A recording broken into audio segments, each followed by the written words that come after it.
Good morning and welcome to Mount St. Mary's University's 10th annual presentation of the Report on the Status of Women and Girls in California.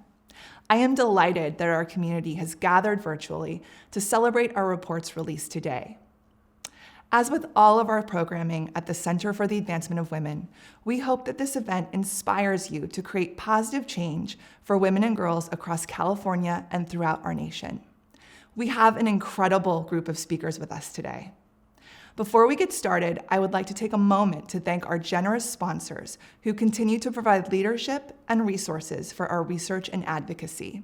Thank you to Geary's of Beverly Hills, City National Bank, Guggenheim, Loch Lord, Manat, the Santa Monica Legacy Fund for Women and Girls, and our founders, the Sisters of St. Joseph of Carondelet.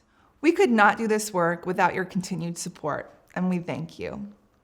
This year's report focuses on the multidimensional and compounding impact of COVID-19 on California's women and girls. I have no doubt that your life has changed over the past year in many ways, big and small. With this year's report, our goal is to call out how the pandemic has affected the welfare of and the opportunities for our state's women and girls. This research also reveals recent gains that were wiped out in 2020 and explores what the longer-lasting effects of this pandemic may be in the years to come. I invite you to download our copy of the report today from our website, but for now, it is my honor to share this special message from one of our biggest allies, Los Angeles City Council President Nury Martinez.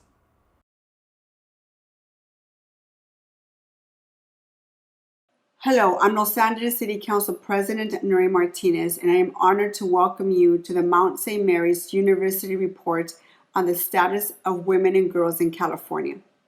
This pandemic has been hard, but it has been especially hard on women, particularly women of color. Parts of the economy that were hardest hit at the beginning of this pandemic were dominated by women. On top of that, with the closures of childcare facilities and schools, working mothers have been forced to reduce their hours, take lower paying positions, or leave the workforce entirely. Before the coronavirus, women consisted of more than 50% of the country's workforce. A year later, we accounted for 55% of the 2020 job losses. How did this happen? While other countries have policies and programs that help women with their caregiving needs, the United States relies on mothers to bear those responsibilities with little to no support. Women are simply expected to be the safety net. During this pandemic, women have disproportionately taken on responsibilities of homeschooling and housework. They have been forced to choose between their careers or caregiving for their families. We need to make bold changes to the workplace so that it can be more inclusive to women. We need quality and affordable childcare. We need stronger workplace protections, workplace flexibility, and we need fair compensation for women and caregivers. The longer it takes to address these issues, the tougher it will be to repair the damage to the decades of progress women have made in the workplace. In the city of Los Angeles, this is what I'm fighting for. The slogan, "We're in this together," doesn't end with this pandemic. We need to work together in the recovery as well. Thank you, and I look forward to hearing all the great ideas that come out of this important event. Thank you, Council President Martinez. We are so grateful that we've had your support over the years. Now I'd like to introduce you to Dr. Mcelini Johnson, President of Mount St. Mary's University, who will share some key data insights from the report. Dr. Mcelini Johnson is the 12th president of Mount St. Mary's, as well as the chair of the board of directors for the Women's College Coalition, the leading advocate for women's educational institutions. She is recognized as a thought leader for gender equity issues and a champion for innovative teaching and learning. Please join me in a warm welcome for Dr. Mcelini Johnson.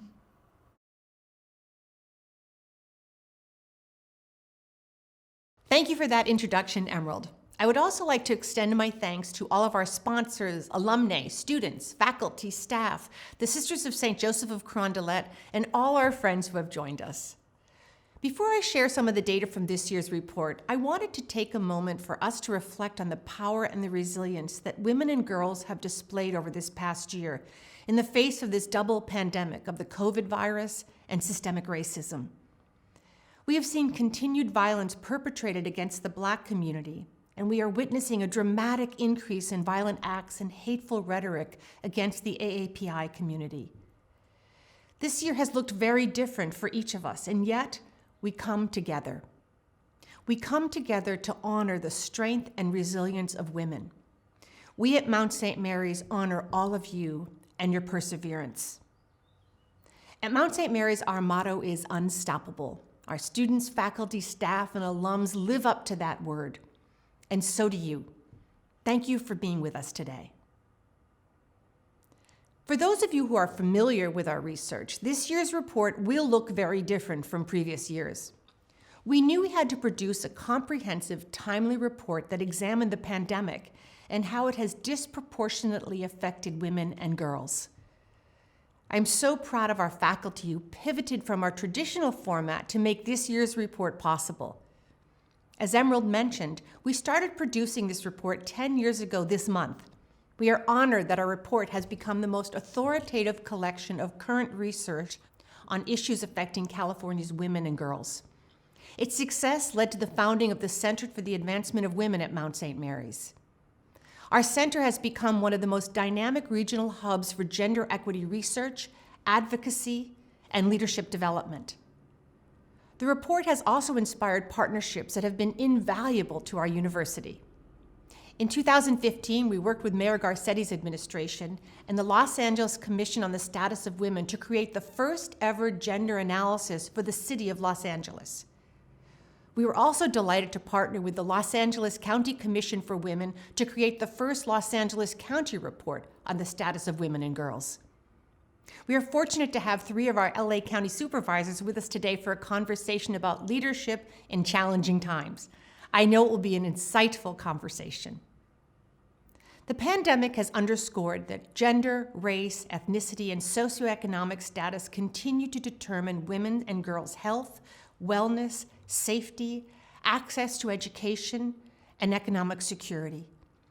As you will see from the data, and as many here know personally, women have vastly different experiences based on their distinct identities.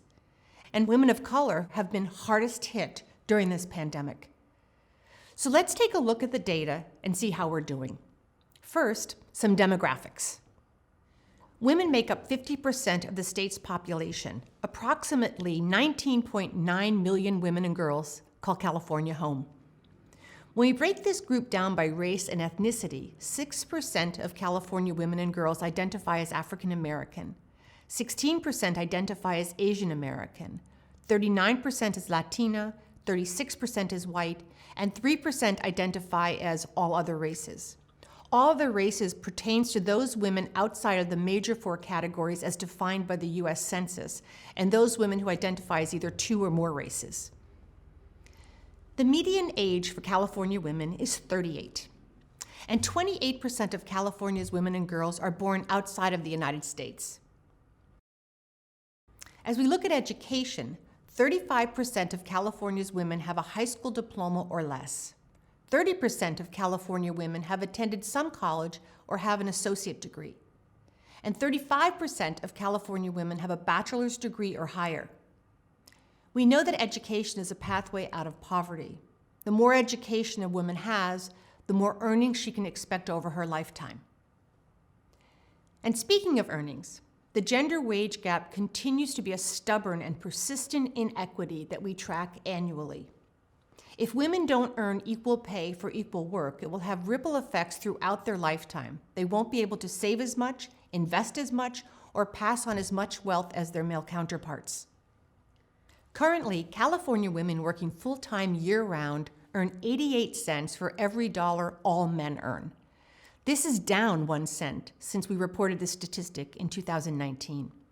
Additionally, we know that when we disaggregate by race and ethnicity, the gap is far greater for women of color.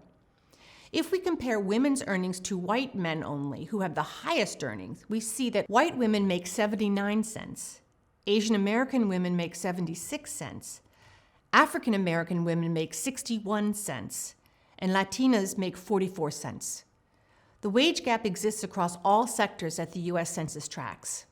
Regardless of the industry, men make more than their female counterparts, and white men continue to earn the most.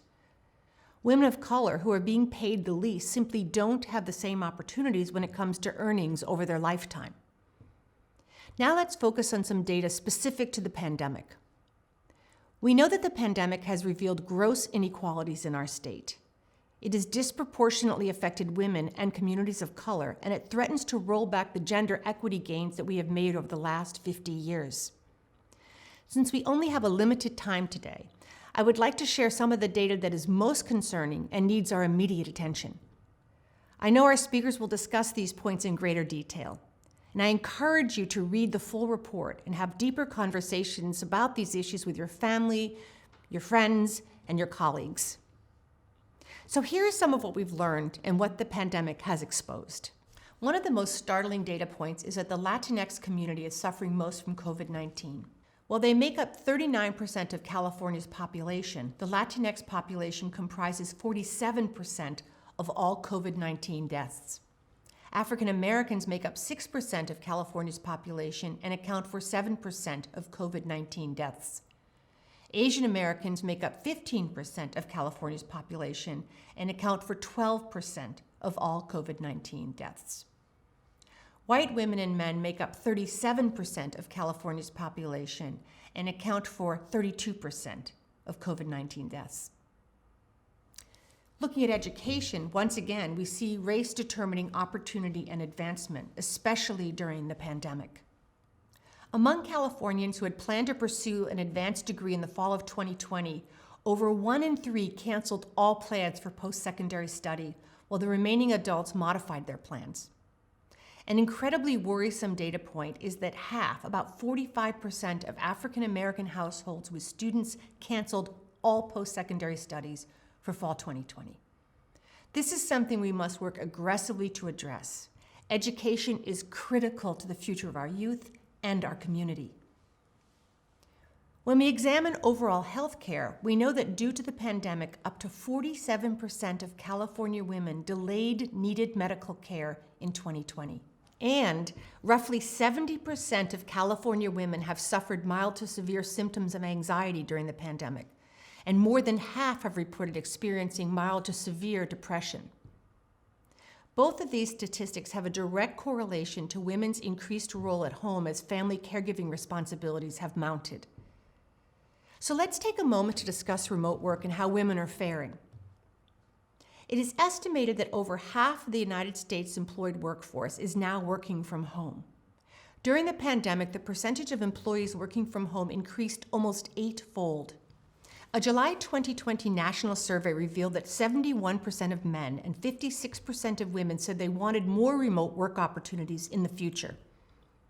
And when responding to whether they are more productive working at home, 41% of women and 67% of men said that they are.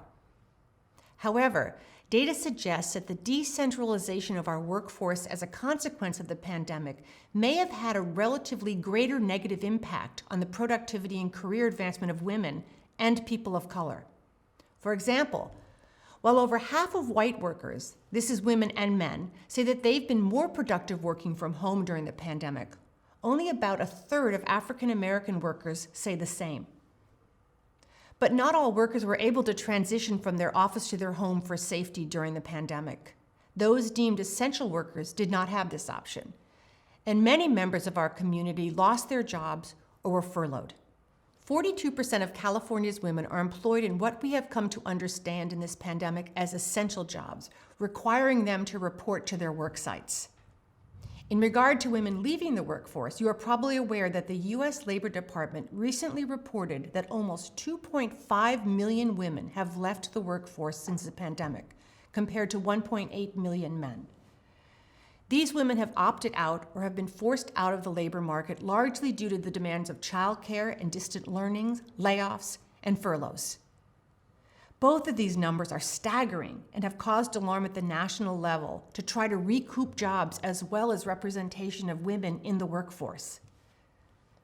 Stepping out of the workforce temporarily has detrimental effects on women's earnings. We know that women are penalized for taking time away from work. For women who took just 1 year off from work, their annual earnings were 39% lower than women who did not. This circumstance could affect gender equity gains of the last decade with respect to job responsibility and wages. Let's look at another national data point that focuses on women-owned businesses. Currently, women own 27% of all small businesses across the nation. When we break those businesses out by race and ethnicity, we see that 63% of these businesses are owned by white women, 16% are owned by African American women, 10% by Latinas, and 5% by Asian American women. In California, women own an estimated 1.5 million businesses, and women of color own 59% of them. This statistic has remained constant over the last several years, and I think this is a real source of pride for the women of our state because we also have the highest number of women-owned businesses in the nation. As we consider the impact of the pandemic, at the end of December 2020, looking at all of California's small businesses, 47% of California's business owners said they had experienced decreased revenues. 51% had enough cash on hand to operate for 1 or more months. And only 25% of businesses surveyed anticipated being able to survive for more than 3 months without assistance. These are sobering statistics, and we will need to work collaboratively to ensure that all women and girls, especially our most at-risk populations, have opportunities to thrive post-pandemic. Today, we have leaders and experts here with us to explore these issues in more depth. How are women faring in the workforce and at home? How are women entrepreneurs surviving right here in Los Angeles? And how will women's leadership pave the way during these challenging times? I look forward to our speakers sharing their perspective on these challenging but crucial questions. I now have the pleasure to introduce our first group of speakers. Please join me in a warm welcome for Dr. Emerald Archer, Director of the Center for the Advancement of Women at Mount St. Mary's, Alicia Haridasani Gupta, a journalist at the New York Times covering politics, business, technology, health, and culture, Dr. McCullough Krishnan, a partner at the McKinsey Global Institute, Maria Prados, an economist at the Center for Economics and Social Research at USC, and our moderator, Maria Hinojosa, an anchor and executive producer for NPR's Latino USA. We are so delighted to have you all with us today. Thank you. It's great to be with you. I'm joining you from your sister state of New York, but you know, we just follow in your footsteps. California is so deeply important to all of us. As a country, you are a model of so much that you have figured out how to work it out, how to engage, how to attempt to solve problems that the entire country will soon be facing. So thank you so much for this honor. So I was thinking, you know, obviously these are an extraordinary group of women that Emerald just introduced. Like, it's like, whoa, okay, these women are pretty incredible. And you've looked at the report, which, you know, one of the things that just leapt out at me, and I literally cannot get this piece of data out of my head, is how many young women will stop their education or will not further their education. And as a professor, you know, I'm thinking about all the students who I won't see, who I'll never get a chance to see.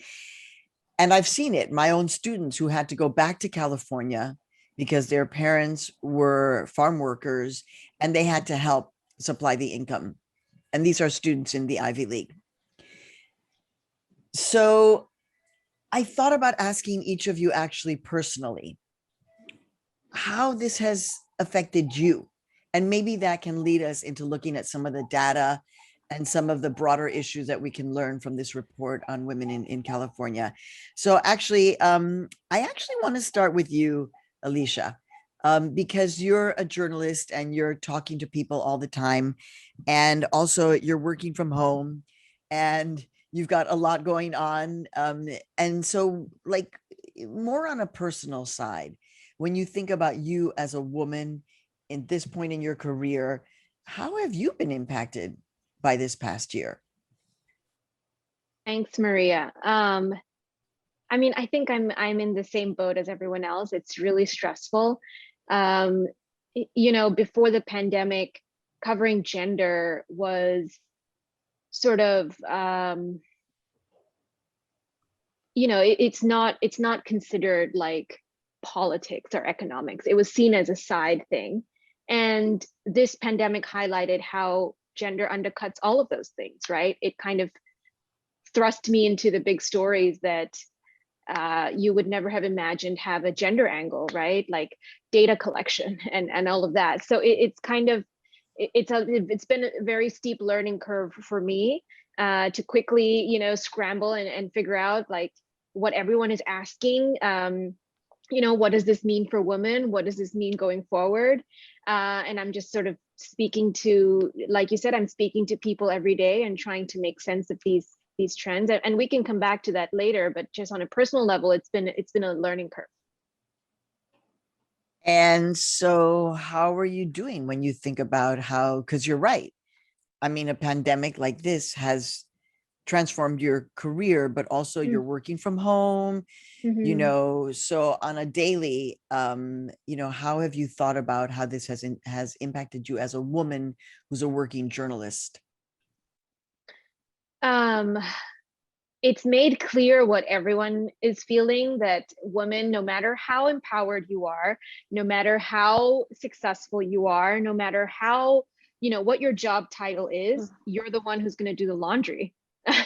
And you're the one doing the dishes at the end of the night. I think everyone has that realization of like, you know, I've spoken to CEOs who say, I'm running a business and here I am, you know, cooking oatmeal for my kid. So it's sort of it's this weird juxtaposition of the life that's really come into clear focus.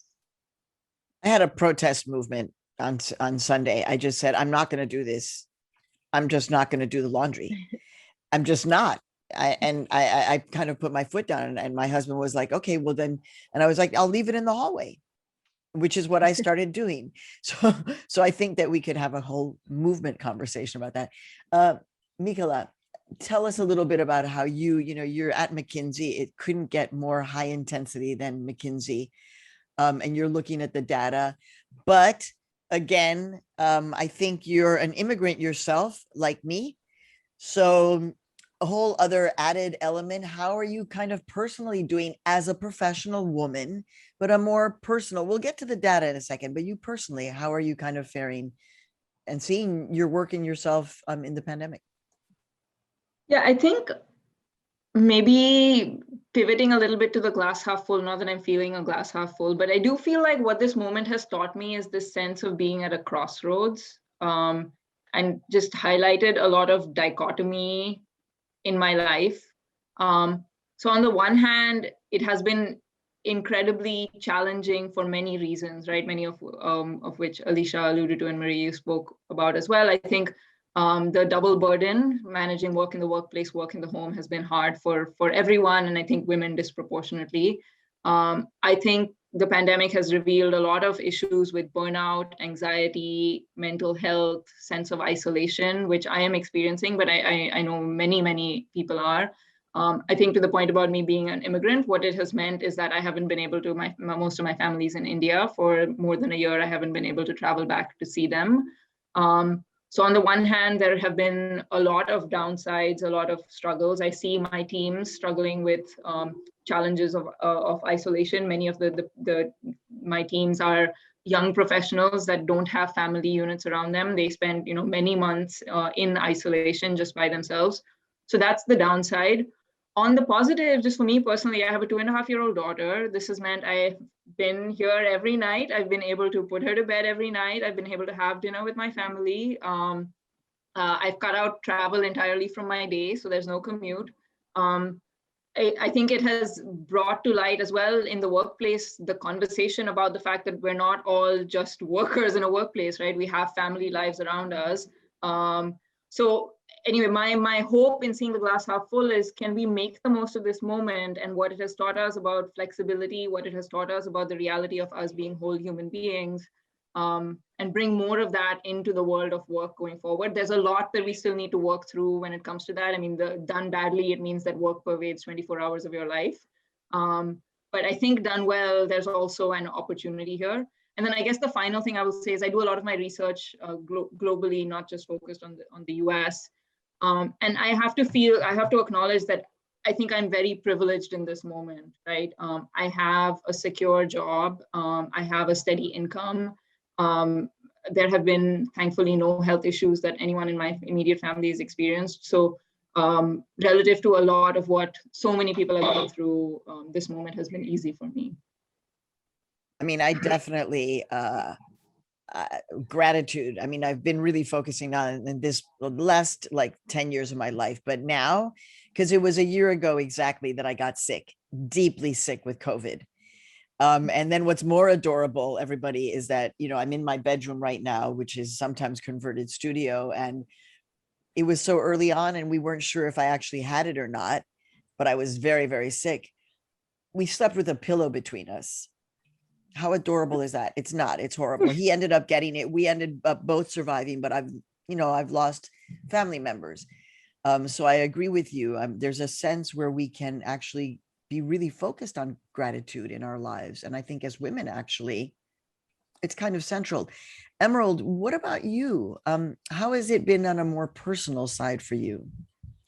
Yeah, thanks. Thank you for asking. I think, I gave birth to my daughter in October 2019. So I have not experienced motherhood outside of the pandemic experience, right? We were quickly ushered into life as we know it now. And I think the report, highlights a lot of feelings of isolation that women are feeling particularly, but everyone is feeling too. And I think not having kind of those cohorts of other young mothers and other, women who are going through that experience and navigating it at the same time has been a difficulty that I don't think I would have encountered otherwise, right? If we were living in normal times. So I am extremely privileged, right? Again, a secure job. I can work safely from home. I have been extremely lucky with the time I've been able to spend with my daughter since her birth. So I recognize all of that, but certainly there is an isolating feeling, right? When you're not going and seeing your family members all the time, you're not communing with your friends and kind of sharing best practices and thinking in these new transitional periods of our lives. I feel that. All right. Maria Tocaya, as we say in Mexican Spanish, namesake. When we had our pre-meeting, Maria was the only one, of course, she's an economist. And Maria was the only one who was like, it doesn't look so good. It doesn't look so good. So I'm wondering, Maria, yes, you're an economist, you're kind of reality based, but on a personal level, how are you doing? Well, yeah, thanks for remembering that. So on a personal level, as other panelists have said, we all have these mixed experiences.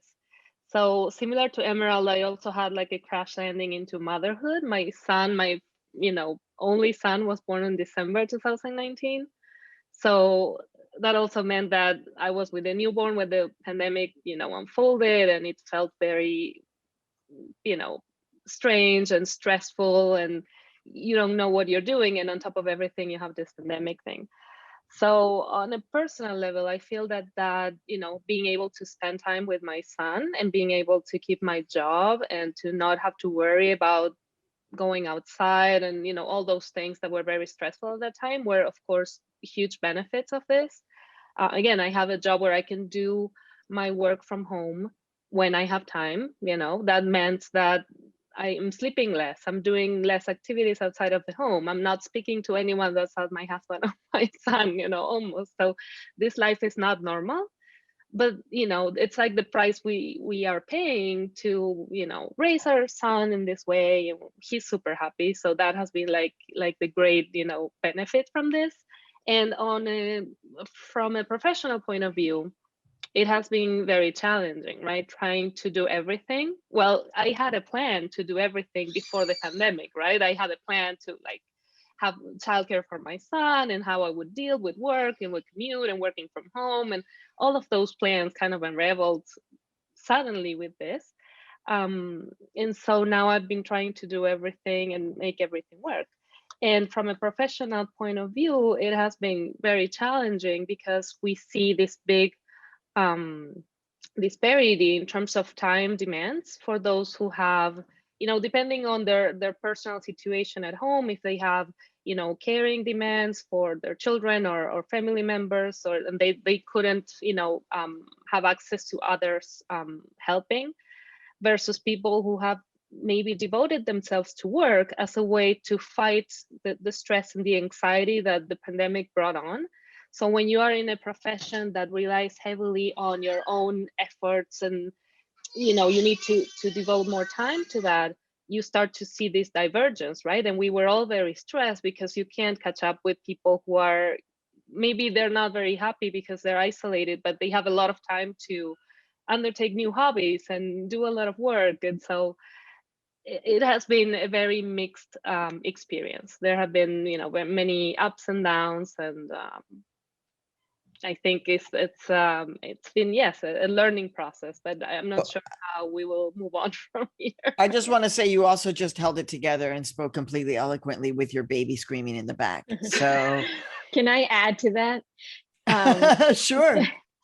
So I think, going around, everyone is kind of talking about, yes, I'm very grateful, I'm safe, and I have the privilege of working from home, and yet I feel this isolation. And I think that's part of the problem, that we're not giving ourselves that space to mourn I mean, yes, there are deaths and there are COVID cases, which are far worse. That life is far worse, and we have to mourn that too.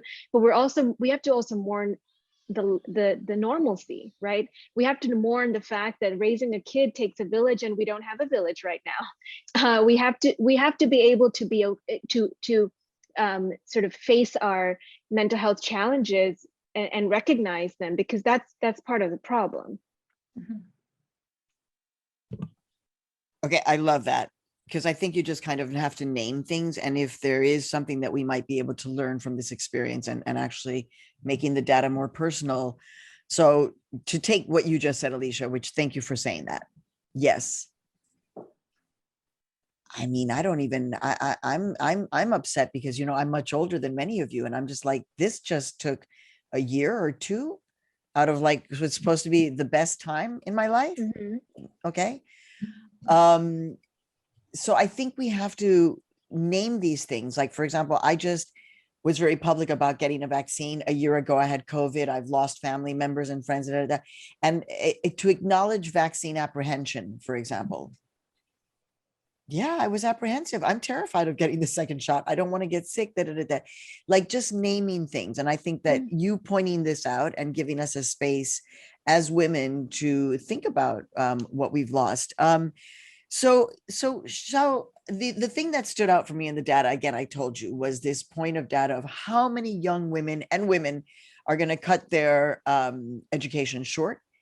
How many, 2.5 million women who have left the workforce as a result of the pandemic.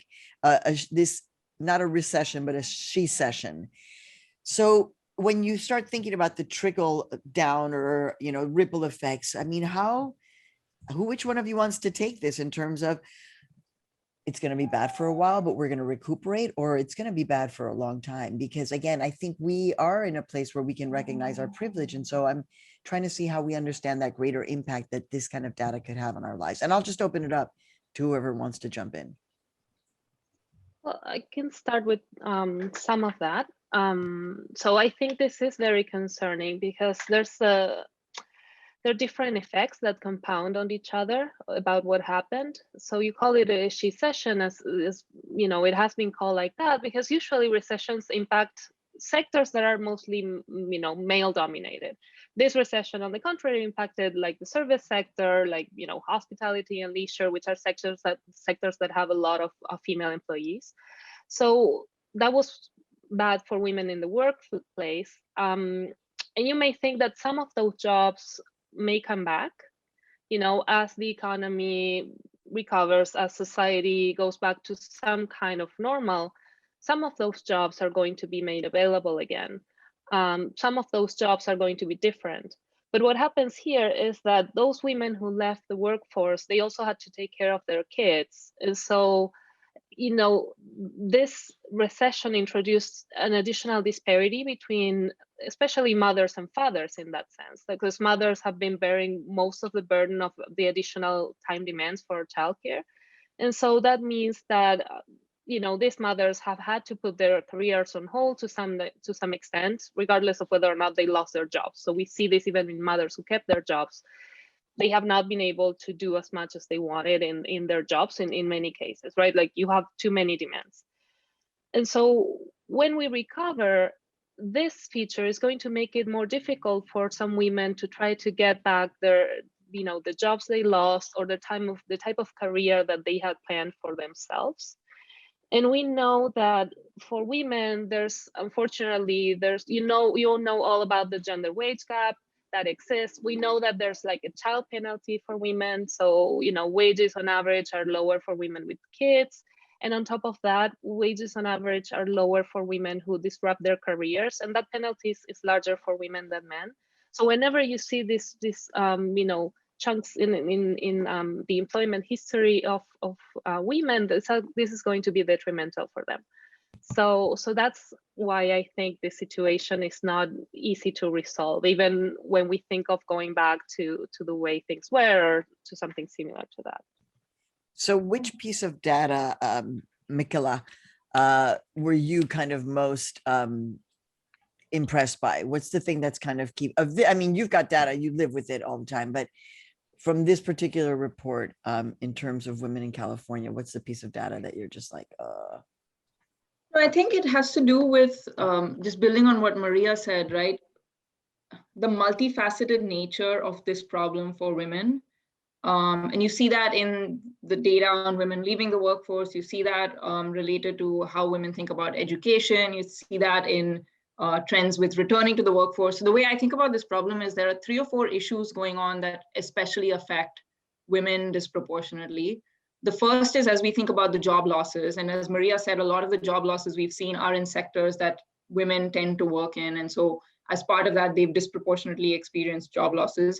However, what our research would suggest is that women have experienced job losses above and beyond what can be explained by which sectors they work in alone. So there's something else going on. We did some work back in July, which said that women had made up about 39% of the workforce pre-pandemic. So this was back in July, before even a lot of the extreme effects were seen. But even back then, women made up about 39% of the workforce. They accounted for 54% of job losses. And only about a quarter of that was explained by the sectors that they worked in. So there was something else going on. I worry about the job losses. The second thing I worry about is the experiences of women when they're in the workforce, right? So we've talked about issues around managing childcare, managing household responsibilities, mental health issues. We've done surveys that have covered about 10 different countries. So this is not just a US issue, but covering about 10 different emerging markets, developed countries, and across the board, women disproportionately report challenges relative to men, and they disproportionately report challenges related to mental health and isolation, managing household responsibilities, feelings of burnout and anxiety. So even the experiences of women in the workforce are disproportionately worse.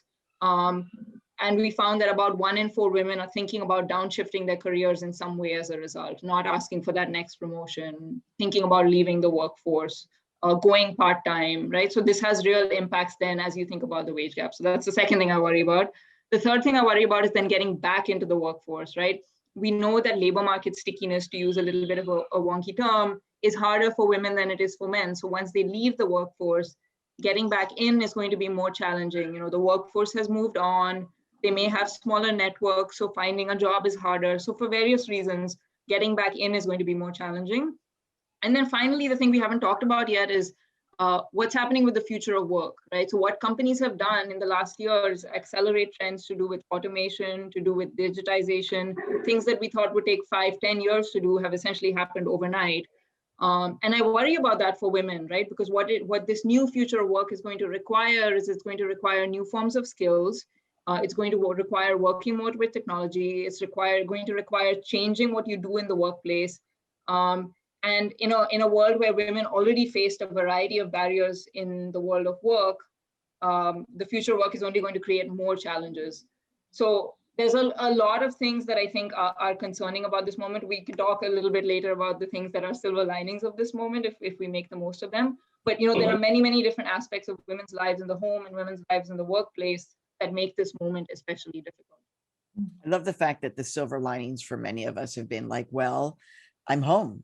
Like I see my family every single night. I mean, when this is the longest time that I have gone in my life without being on an airplane. It's just something extraordinary. And I think the reintegration of it is going to be a bit of a challenge.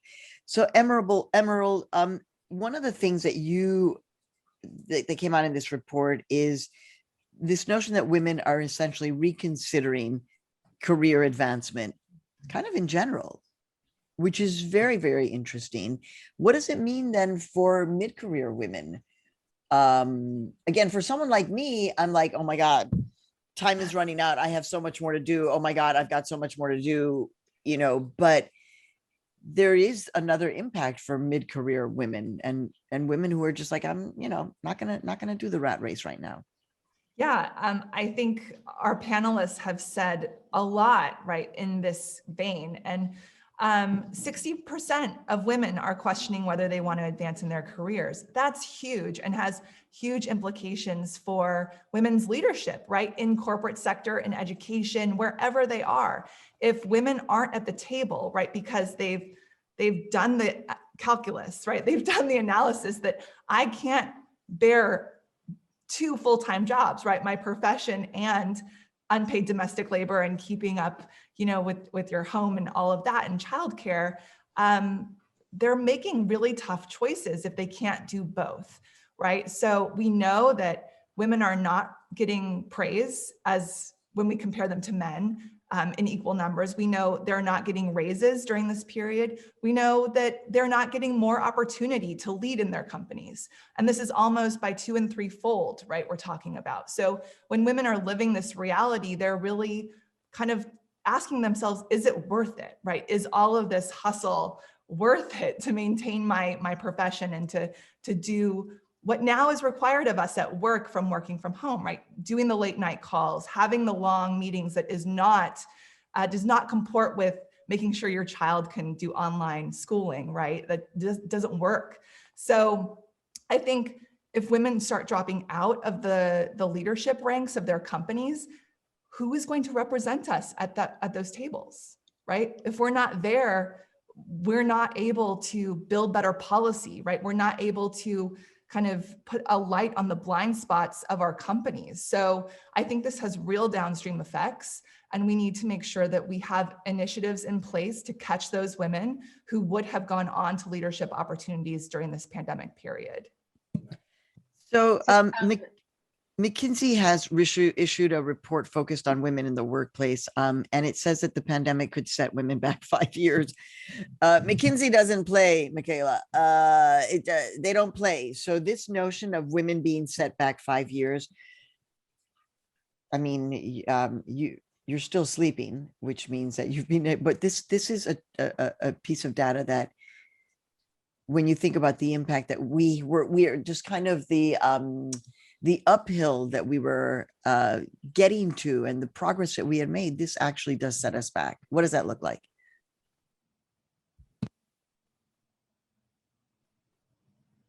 You are on mute. Unmute yourself. Sorry about that. Yeah, absolutely. I think this goes back to the point that I was saying about 1 in 4 women. So think about us, we're 5 people on this panel. So at least one of us is considering downshifting their career in some way, right? So what does that look like? It means working fewer hours, going part-time. It means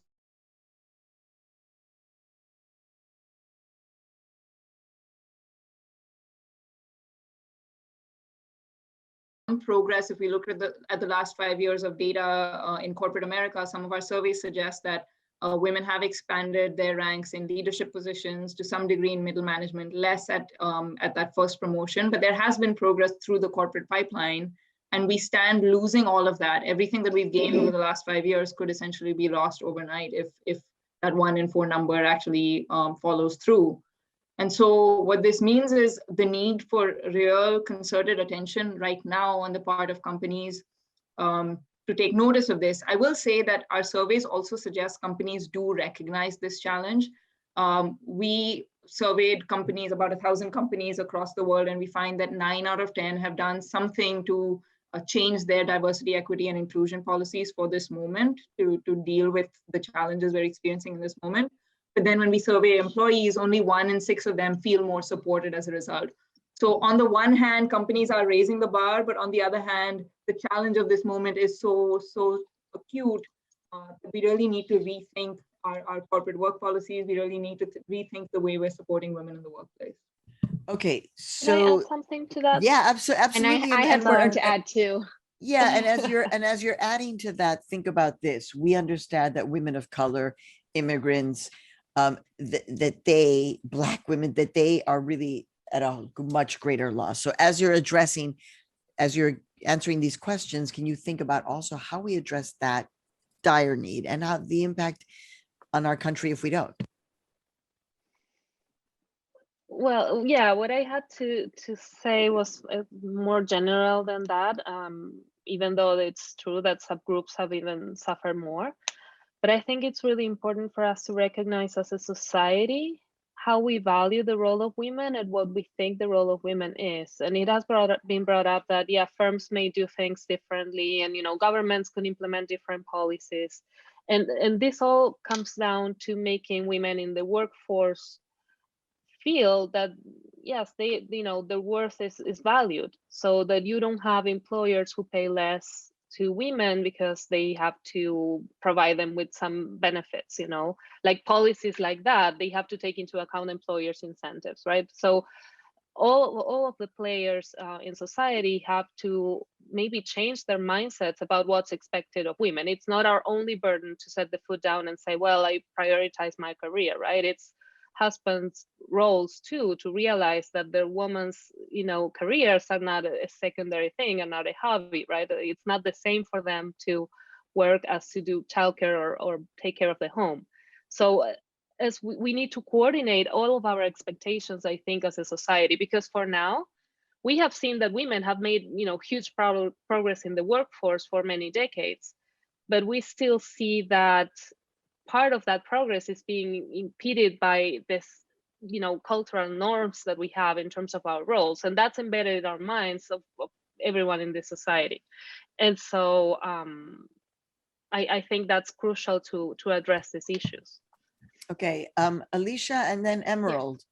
Yeah. Go ahead. So it's just, let's cast our mind back to like January 2020. And I wrote an article for the New York Times evaluating how California's corporate board quota was working. A lot of women were being assigned to boards for the first time, and it was great progress. And the reason they were able to do that was not because they were picking from a small pool of women who were already on boards, but because they had extended that pipeline and they were looking sort of middle management for women who were board ready. So now what happens to that pipeline? Right? Like we just literally a year ago, we were celebrating that pipeline, and now that pipeline might not even exist. That's the whiplash here it's really immense.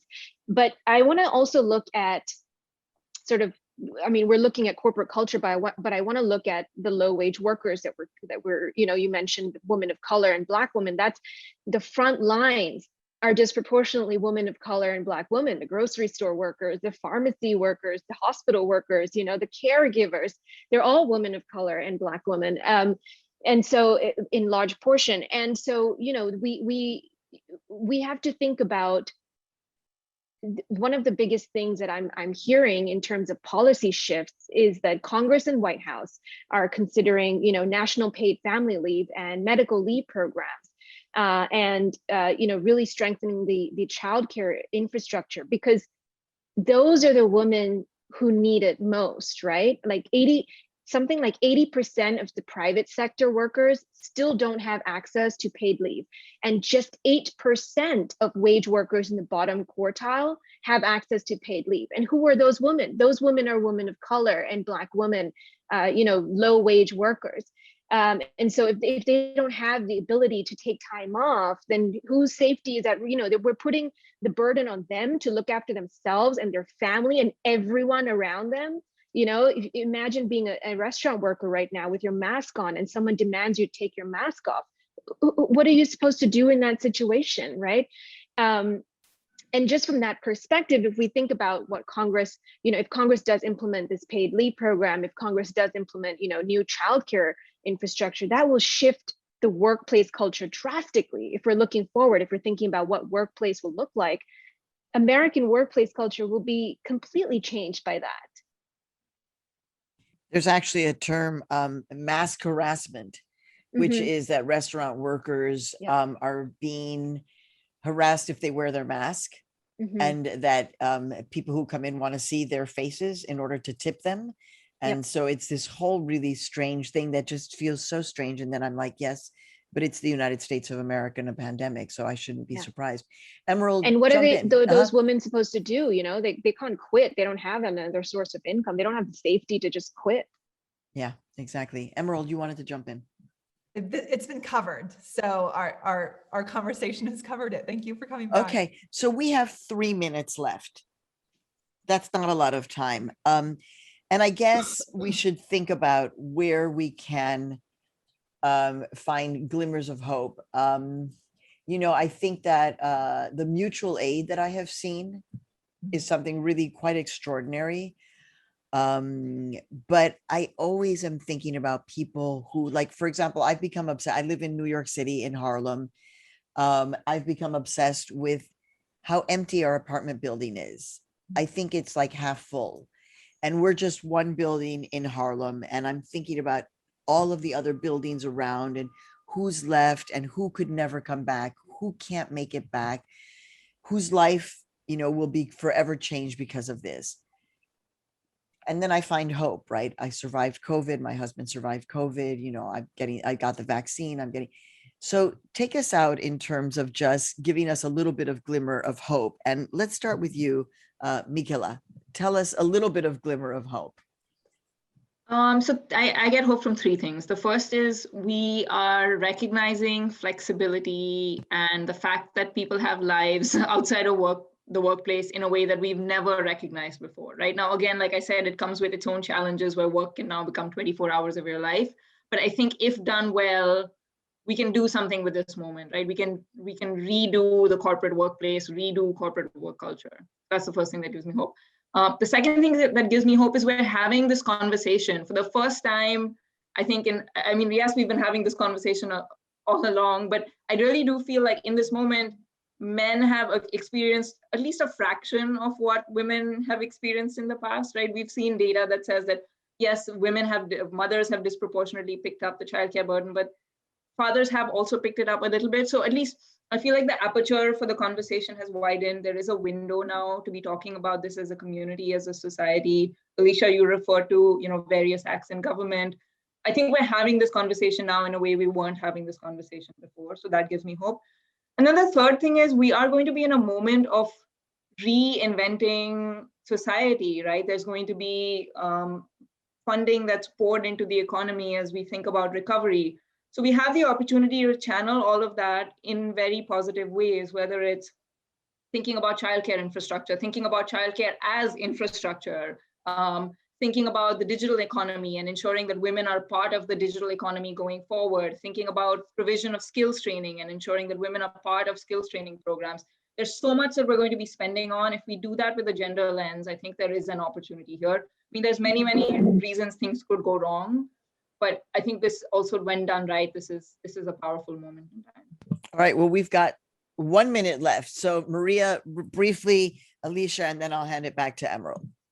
Okay, great. Yeah, well, I think that the most hopeful thing from out of this is that we're having this conversation, but I think it will be important that this conversation transcends the gender category and that men participate of it too. And yes, men have experienced a little bit of what it is to have the responsibilities of childcare, but only, like a very small fraction of men, like 9% of working fathers have, up taking that responsibility, whereas it's like 45% of women, of working women. And so it will be important to keep up this conversation and to keep the focus on mental health as well. Try to think of the health of our workforce coming back, and to not make it like a women's issue, but it's like a women's issue, it's a workforce problem. So we need to keep the focus on that, I think. Love that. Okay, Alicia. So I'll share something that I heard that really shocked me the other day. There was a testimony in Congress on Equal Pay Day. And the executive director of the Commission for the State of Women in Hawaii was testifying. And part of her testimony was focused on women having leisure time and taking care of their mental health. And that just shocked me. And Hawaii is implementing a feminist economic recovery. I mean, think about that. 2 years ago, would you ever have used feminist in Congress, the word feminist ever? I think that's we're at a turning point there. I love that. Emerald, first of all, thank you to all the panelists, including Emerald. Emerald, your final thoughts, and then you're going to take it out, and I'll say goodbye, and I'll be back a little bit later. Yeah, thank you. All of these glimmers of hope are right on. I think where I get my glimmer of hope is looking at the next generation, right? Looking at my students in the classroom and seeing how tenacious they are and how hungry they are for change. They are the smartest and I think best equipped to tackle gender equity issues. So along with this cohort, right, with us pushing, right, I know that the students across the country and particularly in California will continue to push for more. So that gives me a lot of hope. But I want to thank all of our panelists and thank you, Maria, for leading this discussion. It was excellent. I hope all of you at home have enjoyed the conversation as much as I did. We are in good hands, right, with this group of rock stars. So now I'd like to turn it over to Michaela Pereira, our moderator for our next conversation. Michaela is a seasoned broadcast journalist. She started her career in BC, Canada, spent time in San Francisco and New York, and now calls LA home. You can catch her weekdays from 7 to 10 a.m. on Good Day LA on Channel 11 locally. Now, this segment of our program focuses on women entrepreneurs in Los Angeles. And there is no finer expert on these matters than Jane Werwind, LA entrepreneur, philanthropist, and activist. In 1986, Jane built Dermalogica into a multi-million-dollar international business. And in 2018, she launched Found LA, a nonprofit initiative to provide community, capital, and education for local entrepreneurs to succeed by building purpose into their business and life. We know small businesses have suffered during the pandemic, and Michaela and Jane will share more with us now. Welcome, Michaela and Jane. Emerald, thank you so much. This is such a delight, and I've been so moved by the power, the tenacity, the grace, the perspective, the warmth, the humility that we heard, and the intelligence in that last panel. Jane, what a delight to get to spend some time with you, my dear, and to see your face. We got to chat yesterday, but I get to spend time one-on-one with you now. I'm really excited, Michaela. Obviously, I've followed your career publicly, which so many people have here in Los Angeles, but also the work that you do for youth, foster youth, and Optimist Homes. So I've known you. Oh, Jane. See how this one's clever. She did her research on me where I was supposed to be the one in. She turned the tables. Thank you for saying that. Kids and especially at-risk youth are my passion point. I'm an adoptee and very proud of it. And I know that my life could have turned out vastly differently. We want to shine a spotlight on you though, my dear. We want to shine a spotlight on you because the work that you've been doing with Found LA has been extraordinary. So let's back up a little bit. For those that are not necessarily familiar with the work of Found LA, give us the elevator pitch and why it was important for you at this stage in your life to do this. Thanks, Michaela. Well, the Found LA is focused on those small local businesses that we call the invisible entrepreneurs in our community. We all know, we think of big entrepreneurs and you're probably naming, quite bluntly, 5 white guys who are all sort of in tech. And that's true. Yeah. However, the invisible entrepreneurs are the glue of our community, and they are the small local businesses that are not getting funded. They're self-funding on 3 credit cards, $28,000. We self-funded Dermalogica on $14,000. I'm a woman, I'm an immigrant, and I grew up as the youngest daughter of a woman who was widowed at 38 years old. She raised the 4 of us and could do it because she was a nurse. So all of that factors into my understanding of what it means to be able to provide. Yeah. And local businesses are the long tail of local job creation as well. We need them. Yeah. Found LA focuses on funding those local entrepreneurs. We do it with various funders, with low percentage funding. We also now offer grants. We just launched $1 million grant specifically for COVID. And we focus on women, minorities, underserved communities, and immigrants. You know what? It just gives me so much delight. I think so many of us have often looked at these, at the 1% and think, why aren't they doing more on the ground level? And it takes a woman to do that. I see it, I recognize it, and I appreciate what you have been doing. Jane, you and your foundation, you and your husband together, powerful force in our city. And because you came from this, the struggle. And the struggle this year. We know that women and girls and minority women, as we talked about in the last panel, have been inordinately borne the brunt of this pandemic. You mentioned briefly just now that you guys have been able to make some really beautiful grants during the pandemic. Can you highlight a couple of the stories? Because this one really warmed my heart. Well, one thing we know about local businesses is on a good day, in a good year, less than 25% can actually survive beyond 3 months without income. So many can't survive a month. This is a group of businesses that relies on our support, or we will not have them. Already, it's been predicted on Yelp that over 62% of all businesses will not come back. Our small businesses. These are the ones you see every day when you walk around your neighborhood. And it's maybe more convenient to order from a big box store, but trust me, your $45 to a big box store is nothing. It is so much to a small local business. We have to rethink how we're helping those businesses. One thing that I see every day in the work that we do with Found is that, first of all, we focus on women, underserved communities, and immigrants. And they are fierce, scrappy, dedicated, bright, creative, and there is no plan B. So it's not like there is a safety net. Many feel that their documentation is in question and they don't want to be above the radar. They fell between the cracks for the PPP loans, and they need us as a community to lift them up. Mm-hmm. We have Danny Solario, she's the owner, along with her wife Samantha, of Compton Health Bar, and she is a fierce entrepreneur, highly successful, working hard. She's a voice for that community. And she has managed to scramble together not just to-go orders of her herbs and her recovery potions and the famous Compton Detox program that she does, but she has pulled in community members and she employs them, she hires them, they come. And remember, these local businesses are not just a place of commerce, they're a community hub. Mm-hmm.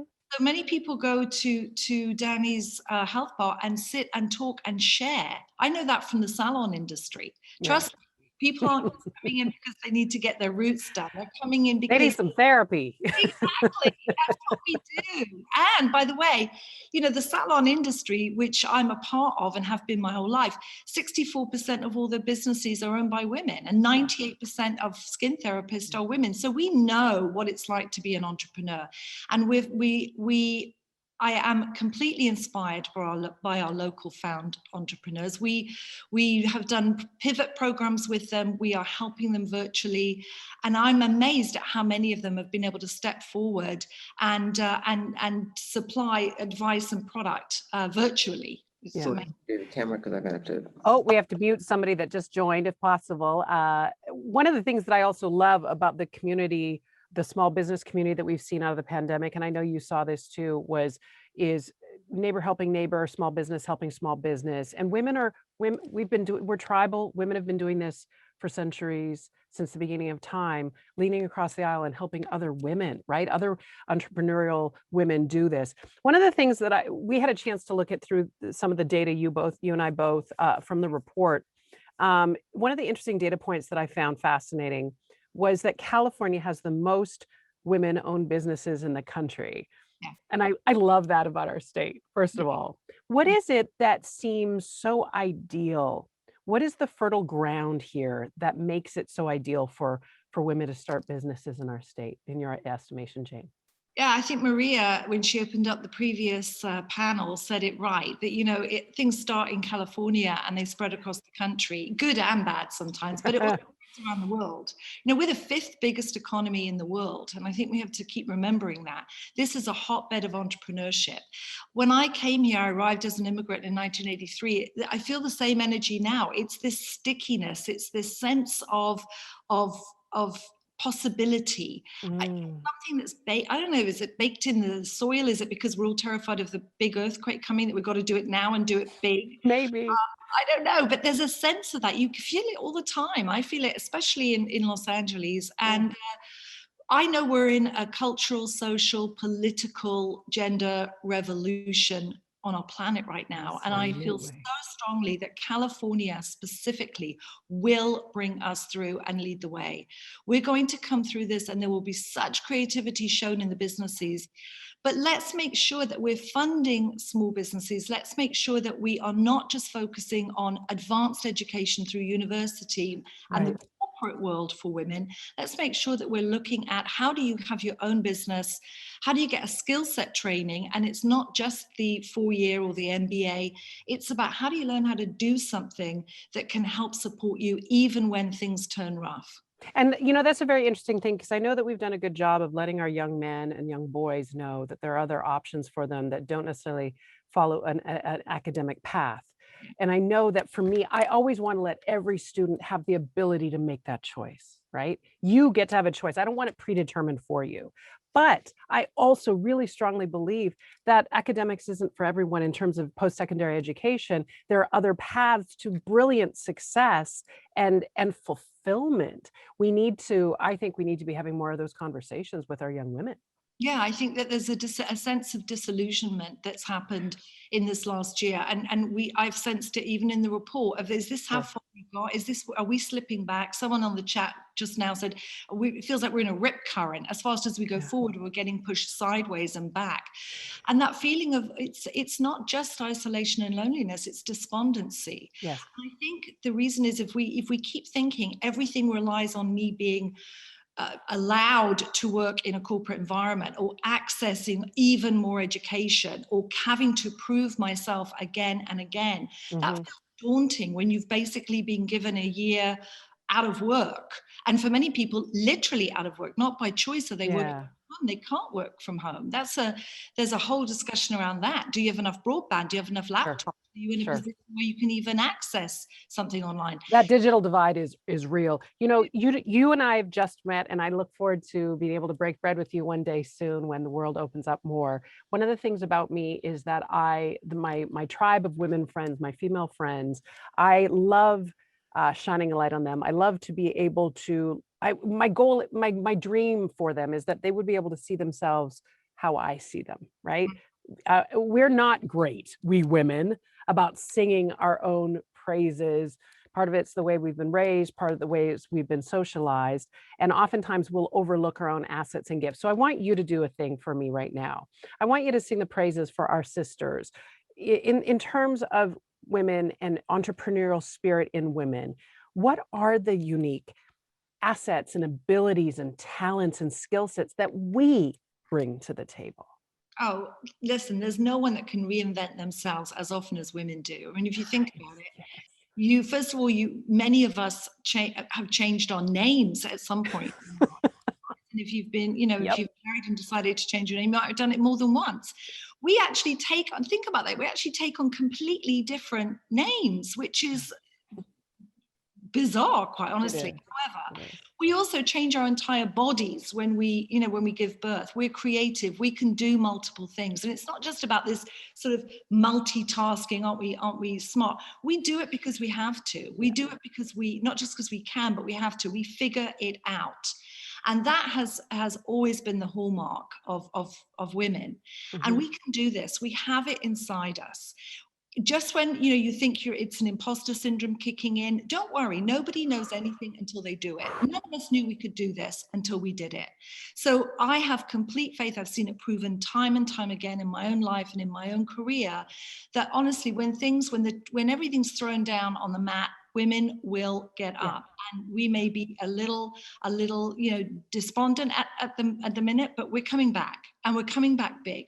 And I will also tell you that in our specific business of our industry globally, we see that sector of the private salon, rather than the retail business that we have with other companies, the private salon, the entrepreneurs are the mainstay of our business, and they are doing the most creative and imaginative things. Let's support them. Yes. Let's unlock funding for them. Let's unlock private funding and not just rely on the VCs or the private equities or the angel investors. We've got wealthy families and corporations in California. Let's unlock some of that foundation capital, get it to the local entrepreneurs with specificity to women, immigrants, and minorities. We need it. Will you roll with me for a second? You said two words that have been dominating 2021 for me, in the respect that I've been dealing with it my entire life, but I've decided this year is the year it gets to kick rocks. And I know I'm not alone, ladies. Imposter syndrome. It is prevalent. I think you'd be lying if you said you didn't experience it at some point in your professional career, in life, the first day of school, walking into a new job. Jane, have you had to grow through that journey? Yeah, listen, I immigrated here, and it was 2 years before I realized 911 was the number you dialed for an emergency. 999 in the UK, right? It's 999, right? So nothing happened in the first 2 years. But we all have that sense on a daily basis of, I don't really know what I'm doing. I think, I'm doing a good job fooling everybody, but everyone seems to have a hell of a lot of a better grip on this than I do. No, it's not true. We all have big, messy lives. That's what makes it authentic. Bring it all. Bring your baby, bring your dog. We have, babies crying in the background. We do a family meeting, a family office meeting found every Monday at 11. And we love it when the babies join and the pets join and people can come in. I love that. Bring it all. That's what makes us who we are, and bring it big. And I'm with you, Michaela. I'm done with having to contort myself into what other people might be comfortable with. Be truly you. And now is the time. Now is the time. We're ready for it all. Let's shed off those shackles. My neighbor gave me this beautiful ring. I'm not wearing it today, that says, I am enough. And I wear that on days when I'm not feeling enough as a touchstone to be reminded that I am, damn it, I am enough. Absolutely more than enough. Think of if we all had a glass, we could raise it right now to that. There you go. I want to see if you'll do something for me. I want you, as somebody that is on the ground working in this space, working with entrepreneurs, working with small business, seeing what the reality is in 2021, in the middle of the approach to post-pandemic life.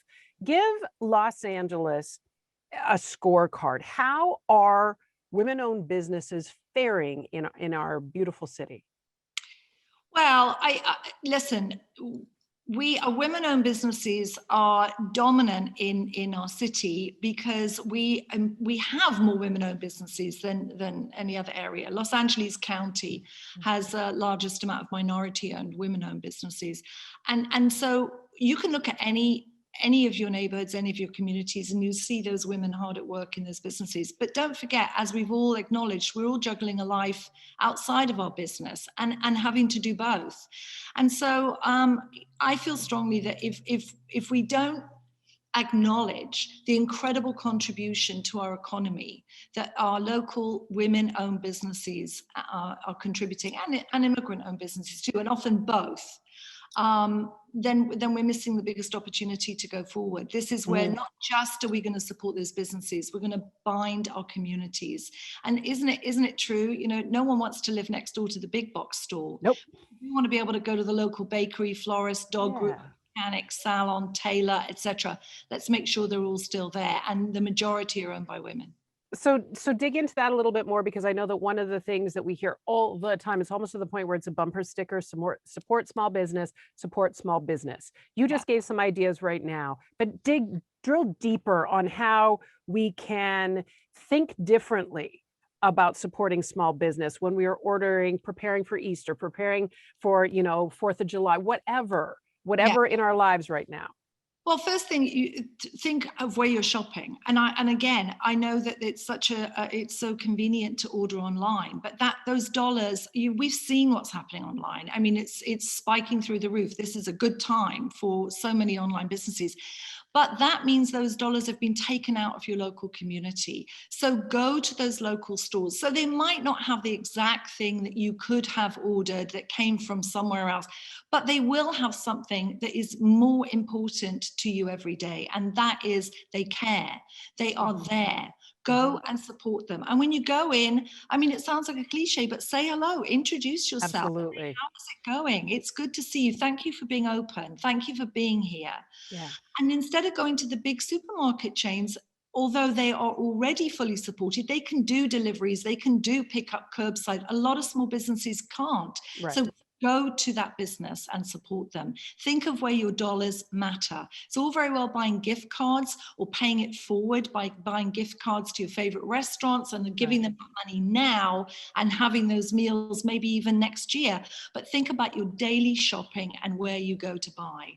And let's make sure that we see it as almost a community funding with our own dollar rather than just shopping. And if you're digitally minded, I follow a lot of people on Instagram. You can find their own shops there. You can follow people on Etsy and buy from small, tiny businesses before they're even starting to get off the ground. It's a way of funding. I've done that with Black jewelry designers. I've done that with Black clothing designers. It's a great way to show your support by also, voting with your dollars. And if anyone needs advice or help as to where they could be shopping, go to our website, foundla.org. There you go. And if you go to foundla.org, not only can you find the local entrepreneurs in your neighborhood, you can also see exactly how to support them during this COVID period. And many of them are doing gift cards online. Many of them have collaborated together. And that's the other thing about entrepreneurs. We need each other. One of our glues at Found LA is connecting our entrepreneurs to each other so that they don't feel they're the only ones struggling. Exactly. They don't know how to do it. They realize that it's all. They're not alone. They're not alone ever. Okay. One of the things that I loved that you said, we had a prep call for those of you that didn't know that this is all going so seamlessly. We had a prep call yesterday to make sure that it would go so, and Jane and I had a chance to talk, and I heard Jane say something so powerful. You spoke about the fact that women entrepreneurs have been patient for so long. Yeah. And you're done with the patience. I'm done with the patient. I was on a panel 2 weeks ago, and one of the people on the panel, a gentleman, older, and he said women have to be patient about not receiving funding. In other words, we receive less than 4% of all available funding. That doesn't just mean private equity or venture capital. That means any funding, including a bank. So he said, well, you have to be patient in order, for it to, and I said, well, how patient do you think we should be? We've waited long enough. Yes. We contribute to this economy, the 5th biggest in the world, in a way that is long been unrecognized. We do it at home, we do it in the workplace, we do it as entrepreneurs, we do it as corporations, we do it in our Zoom calls, we do it face-to-face on one-on-ones. We need to stand up and we need to say, it's enough. We've been patient long enough. We waited long enough for this to turn. It's not turning on its own. No. We have to step up, fund women-owned businesses, support each other with our dollars and our spending, and make sure that we are seen and found. Which is why it's called Found LA. She wrote in a closer look essay in this year's report about women-owned business, and I'll end with this. And it was so poignant. These are Jane's words. Small businesses are gathering places for the local community. If small businesses vanish, our sense of place and belonging vanishes with them. Powerful words from Jane Warwin. Thank you so much for being in conversation with me, my dear. And I can't wait to do it with a glass of wine the next time we get to do it in person. Jane, a delight. Emerald, back to you. Thank you so much, Michaela. That was so insightful. I'm so grateful for both of you for helping us understand the women-owned business landscape in California and how we can support women moving forward. It was truly fantastic.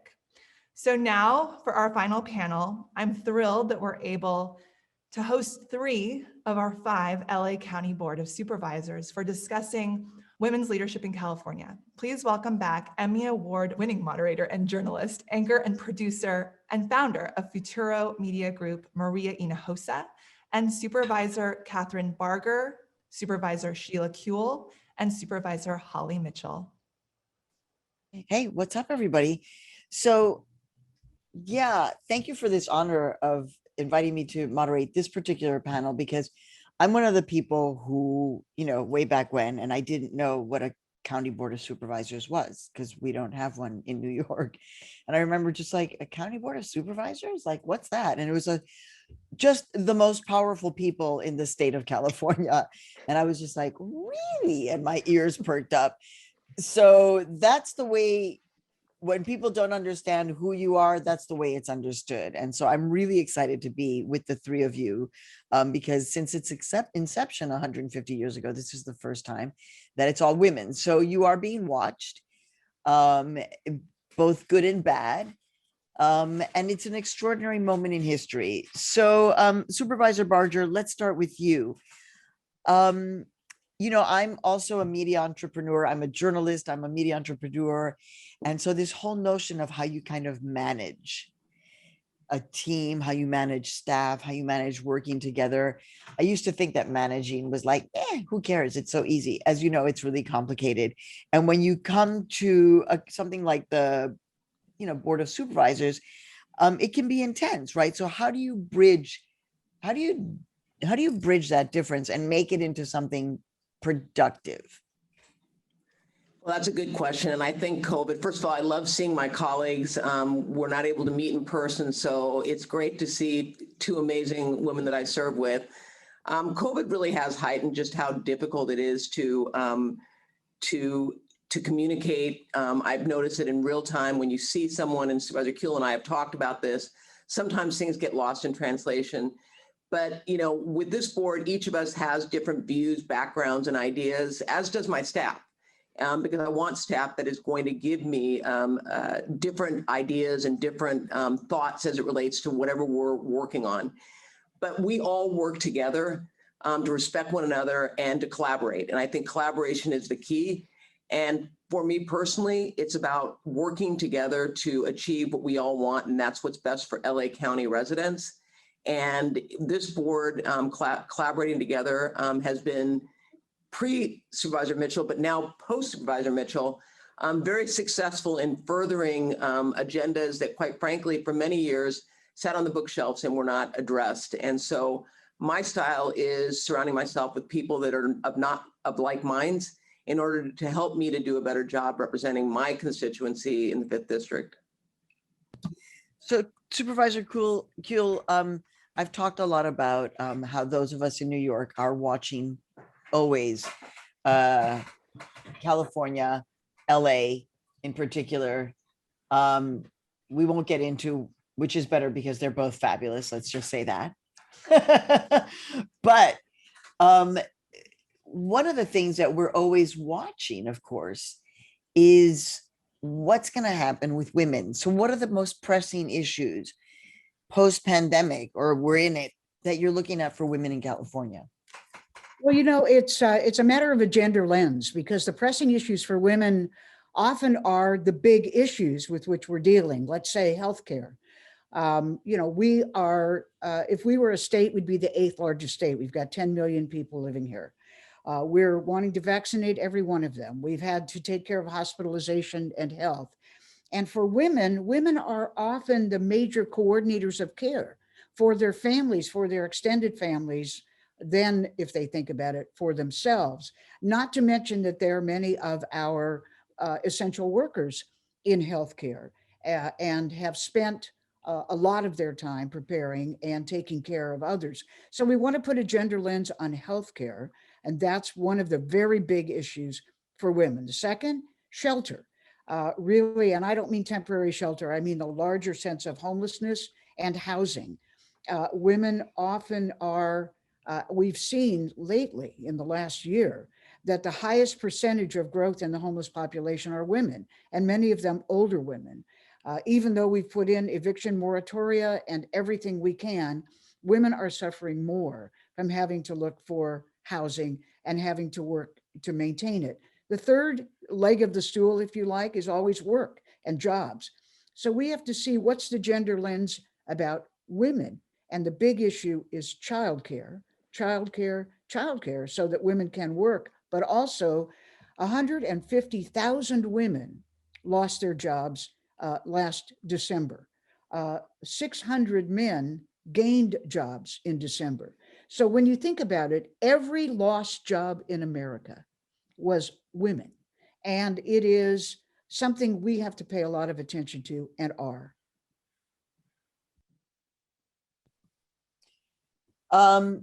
Supervisor Mitchell, can you paint a picture of what it's like to be working together with women on the board? You know, I have this extraordinary experience now that when I created my own nonprofit media company 11 years ago, it's basically been working with women in senior leadership throughout. And I don't have to remember back over a decade ago when I had to kind of work with men, pitch my stories to men, most of whom were straight or presenting straight, heterosexual, of privilege, white. And with my group of women, most of whom are of color, we just make things happen. Even when we have deep differences, we just kind of go there and then we move on. And I'm just wondering, if you would, Supervisor Mitchell, talk a little bit about that dynamic in the board, how you work together as a collective of women. Thank you, Maria. I appreciate it. Hello to Emerald. Congratulations on the release of the report. And of course, to President Mcelini Johnson, thanks for convening us.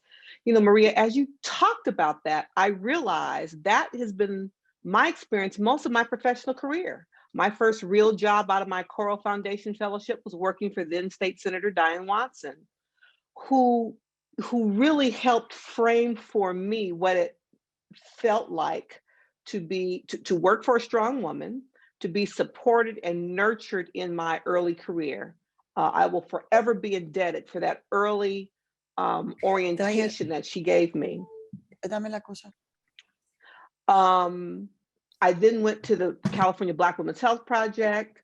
I worked for the Western Center on Law and Poverty, and then I was at Crystal Stairs, nonprofit child development agency that was founded by two women of color. And so when I think back over my career, I have been very fortunate that women and strong women leaders and women who weren't afraid to acknowledge that women lead differently and were really okay with that were really my early employers and supporters. So I have to tip my hat and thank them for that professional life experience.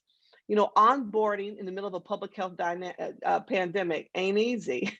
And so I think, as Catherine said, you know, I literally have not been physically with my sitting colleagues one time. We meet via Zoom, we talk in open session and closed session, you know, via the Brady Bunch boxes like we are here today. And so I'm looking forward to the opportunity to actually share space with all of them.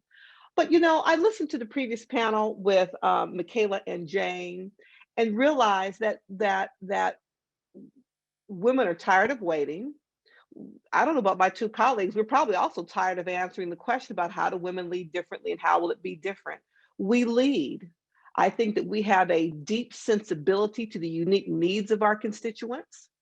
I am a mother. I think about the fact that, you know, I was a perfect sandwich generation. I lost both parents when my son was school age. And so I directly experienced what so many of my constituents experience in terms of trying to balance being a working mother and a caretaker for my aging parents. And so I think that we, in our ordinary life experience understand the dynamics that our constituents experience every day, and we govern from that space. And so, as Sheila talked about, the priorities that we're going to be focusing on as a board to help lead 10 million people through and out of this dual pandemic, a public health and economic pandemic, and build an LA County that was stronger before a year ago March. I think that will be our shared focus and commitment. That's what women do. We roll up our sleeves and we get to work. It's like we just don't, this whole thing about be patient, we don't really have, we don't do so well with the be patient kind of thing. Well, we just there's too much work to do. I think the unique thing about elected bodies that have significant numbers of women, we are unique, first of its kind, I believe, in the country. To be all female is we don't get stuck on some of those kind of, ego-driven, sophomoric kind of issues. There is more work to be done that any of us could hope to accomplish individually. So we understand collectively we're stronger. There's more work to be done that anybody can or should try to take credit for. So we just get it done. And I think that's what makes an elected body of all women unique and, quite frankly, beneficial to our shared constituency. So Supervisor Kuehl or Barger, I just wanted, before we move on, I wanted to ask you whether or not you wanted to jump in, because you are being watched, obviously. But then again, I was the first in so many of in all of the roles that I was in. And I never really thought about being watched because I was too busy doing the work. But do you want to chime in on this notion? Well, I would just echo what Supervisor Mitchell said. I mean, women lead, and we're good at multitasking, to her point. Dealing with her parents and, single mom raising a child and still putting food on the table.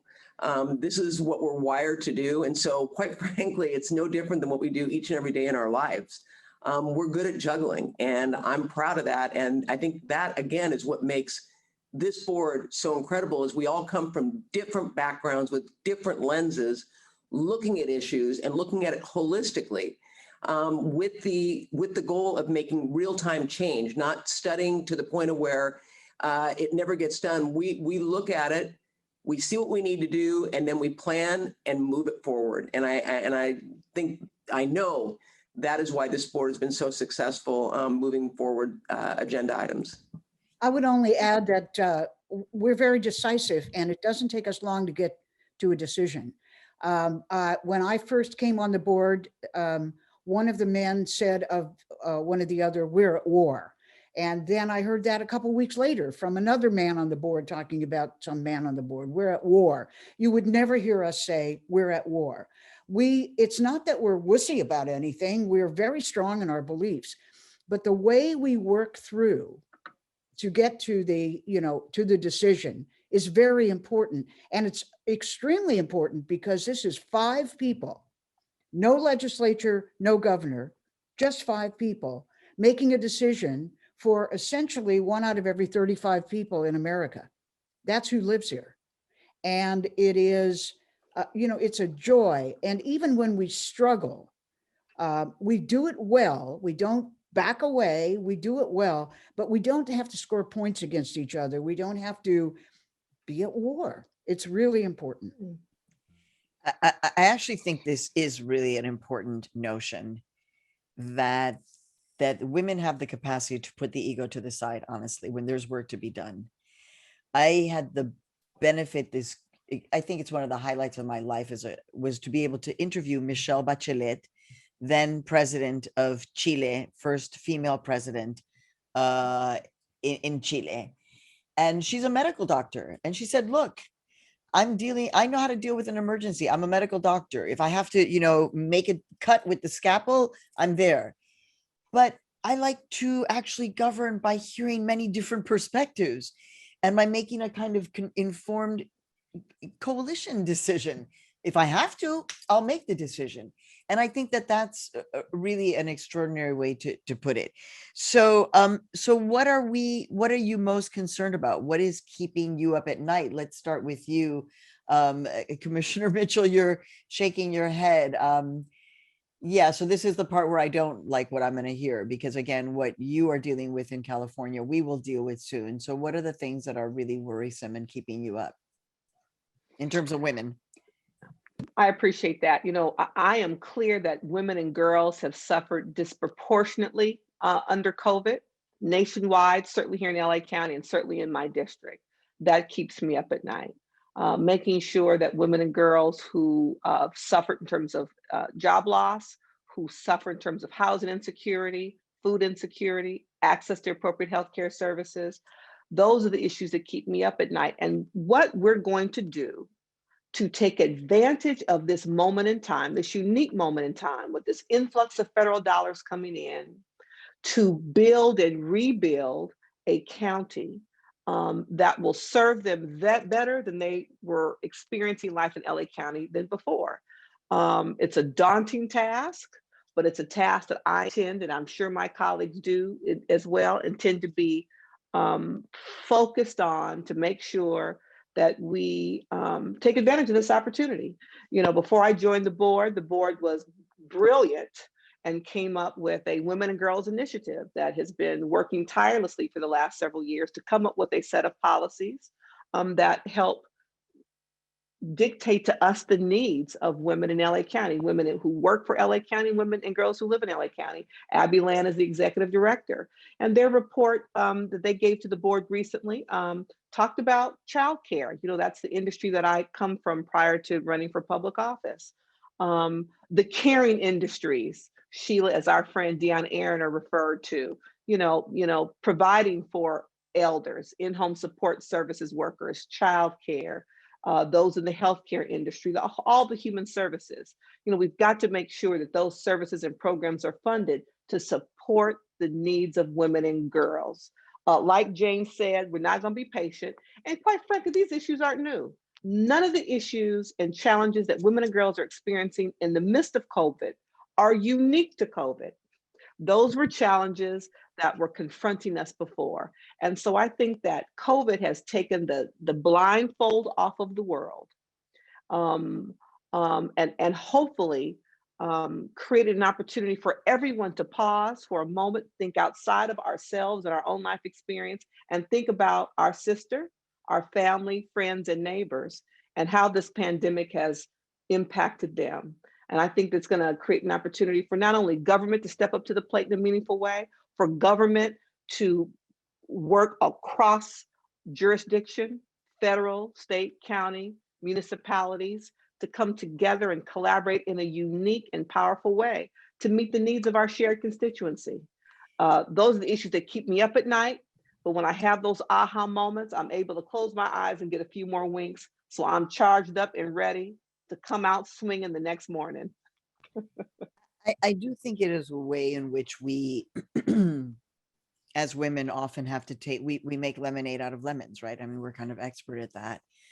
And a way in which we can take a particular narrative and flip it, which, so I kind of like one of the commissioners, you said, and I'm tired about having to talk about how women do things because we just do it. And it's like, I kind of get that, right? We don't really have to talk about it, just like we're bear witness.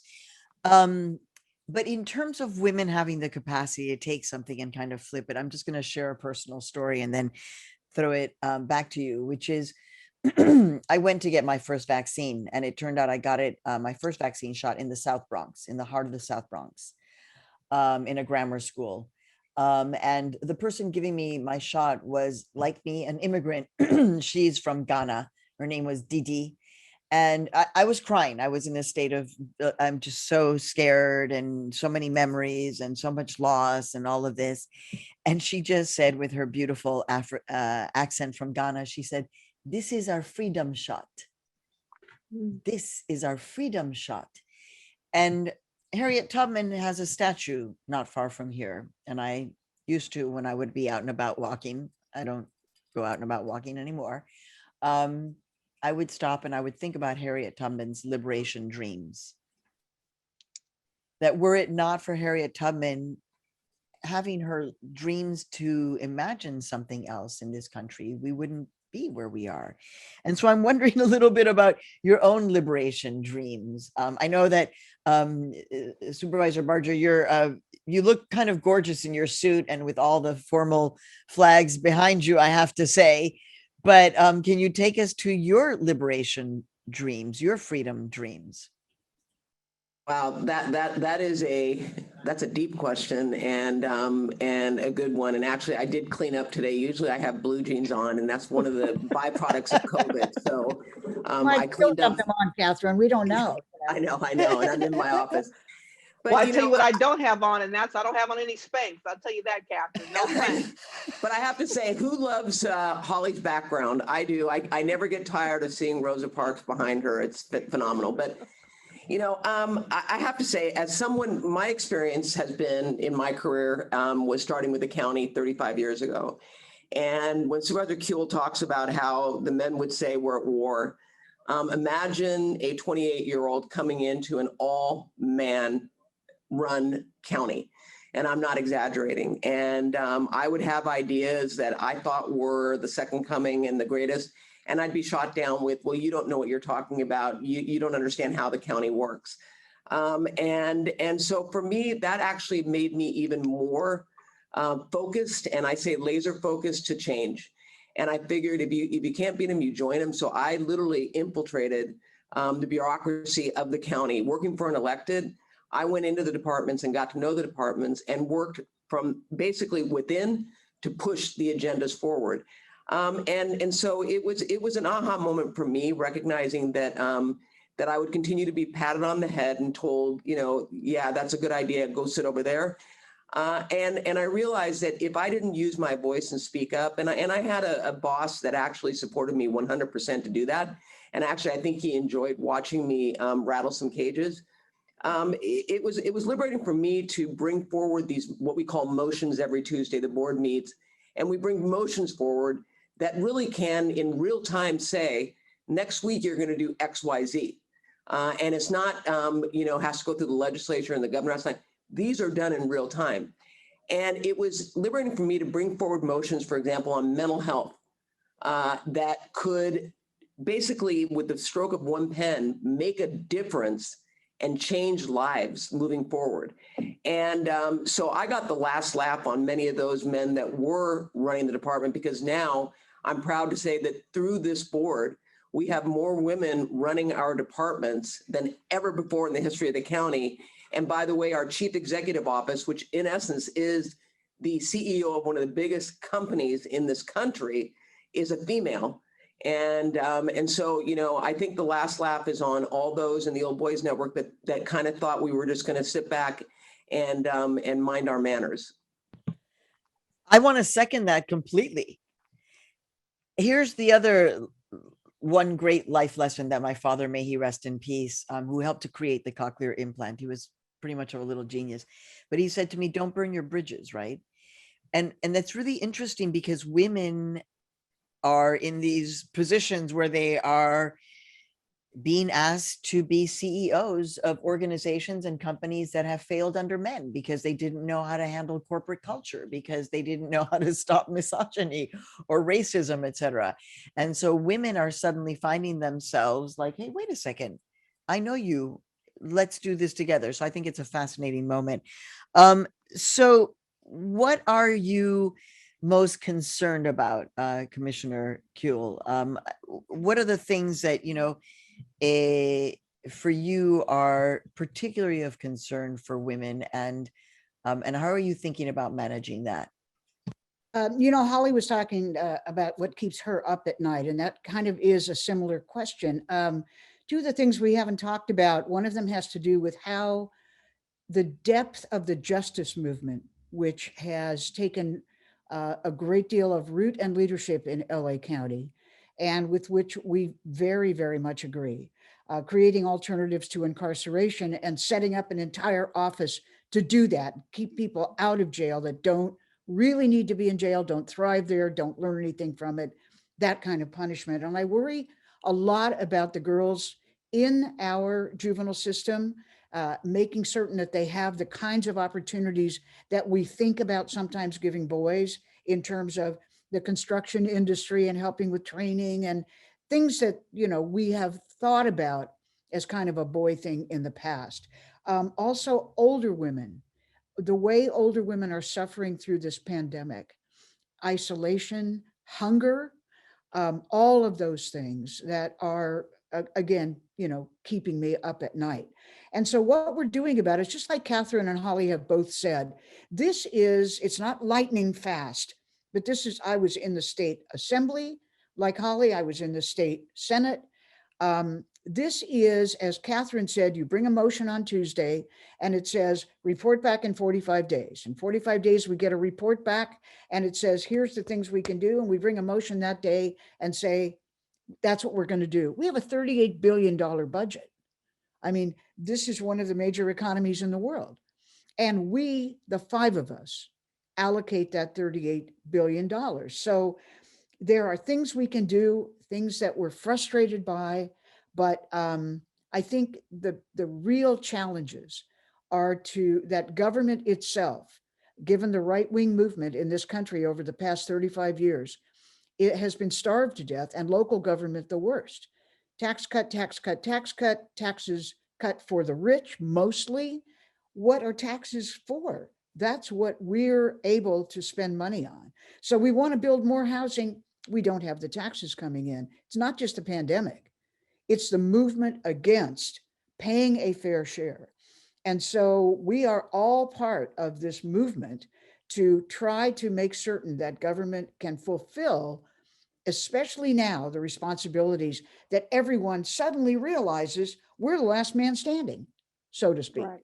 And we're the ones they've turned to for help. So we're going to do it. Supervisor Mitchell, we have to acknowledge that we're having this conversation in the midst of a highly charged moment in our country. And I think we were all around when there was the trial of the LAPD where Rodney King was beaten. And I think we remember what that was like.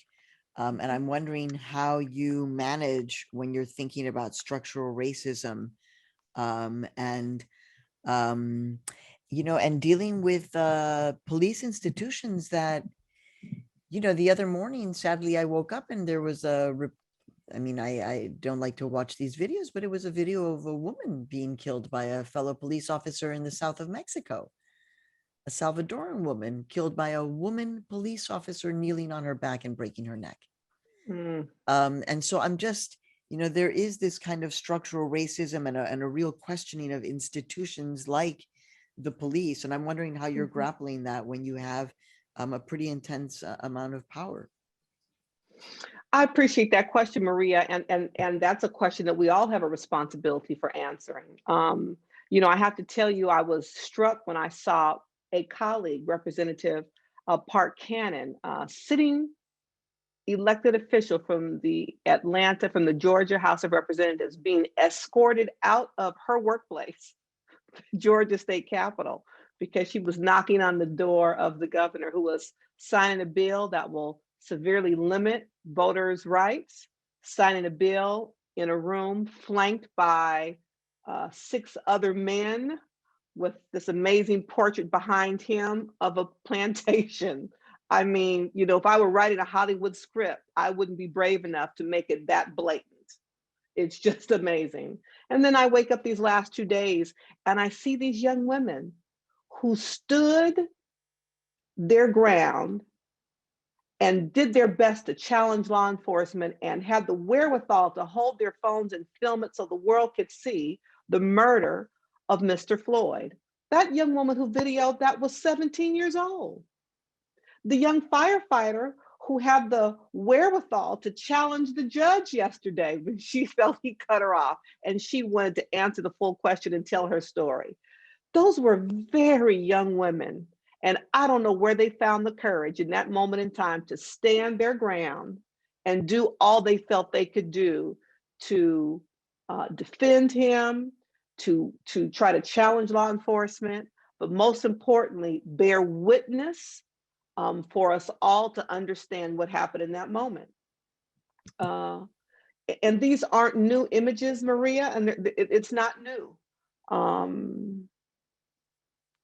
My parents were around during the Watts Rebellion, and I remember growing up hearing the aftermath and experiencing the communal response and revolution that happened in terms of the building of institutions attempting to make the lives better and to create a sense of equity for people who were disenfranchised. I read the report, the McCone Commission report that came out of the Watts Rebellion. If we had done all of the things that were recommended in the McCone Commission report, Maria, we could have avoided the '92 uprising. If we had done and invested and took questions and issues of equity seriously after the '92 uprising, we might not be here today. So the question is, at what point will it stop? With whom will it stop? Will it stop with us?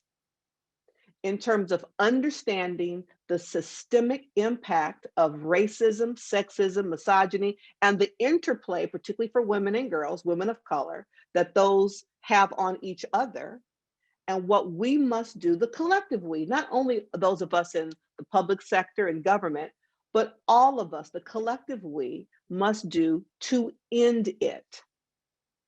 I believe we have the capacity and the power, hopefully now the courage and the political will to really dismantle various institutions that represent systemic racism. The LA County Board of Supervisors has begun to do that with their Women and Girls Initiative, with their anti-racism and their anti-Black initiative. That's going to look inside in terms of county operations, as well as external. Everyone has a responsibility to do that in a meaningful and significant way. You know, equity has become, you know, the 13 point word of our time. You know, you can't hear anyone speak about police excessive use of force, the pandemic, our economic challenges without using the term equity. The issue will be how we operationalize that. And if we elevate equity in a meaningful way, in a very real way, that will begin to dismantle systemic racism in law enforcement, in employment, in housing, in education, in all of the systems as we know them.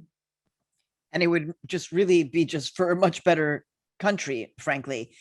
Supervisor For Mitchell, everyone. I heard you when you said it's not only for me to answer the question on the issue of structural racism. So I heard you, and you're right. So I want to throw this to end up to Supervisor Kuehl and Supervisor Barger. One, to talk about how you understand your role as an ally on the issue of structural racism. And, you know, we are able to name things like we never could before.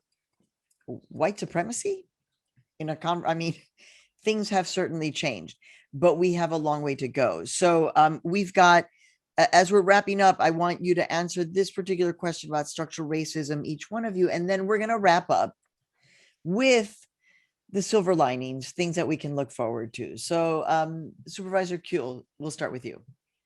Well, I think, you know, when I first went into activism in the 70s, I kept hearing about how a minority was creating a problem by naming it. You know, why were Black people always talking about racism? Why were women always talking about sexism? And I thought, well, because you're not. And now, really, I think our responsibility is I am the person who should be talking about white supremacy, because it's my race that's causing the problem. And so for us to say, I'm part of the solution, I must be part of the solution, first I have to name it, then I have to be an ally. But I don't always, I hope this is okay to say, I don't always have to wait for someone else to lead. I mean, it is okay for me to say, here's something that we can do as anti-racists. And I'm going to talk to mine, but I'm going to talk to everybody. And I think it's really important to take the responsibility. That's what happens. And I can't wait till we're all together on the dais again, because something will be said and women make eye contact with each other. They look and go, ah, I agree with that. I mean, we're kind of doing it now where somebody says something cool and we're going like, yeah, yeah. But this country was built essentially on racism, not to mention sexism, and the intersection is even worse.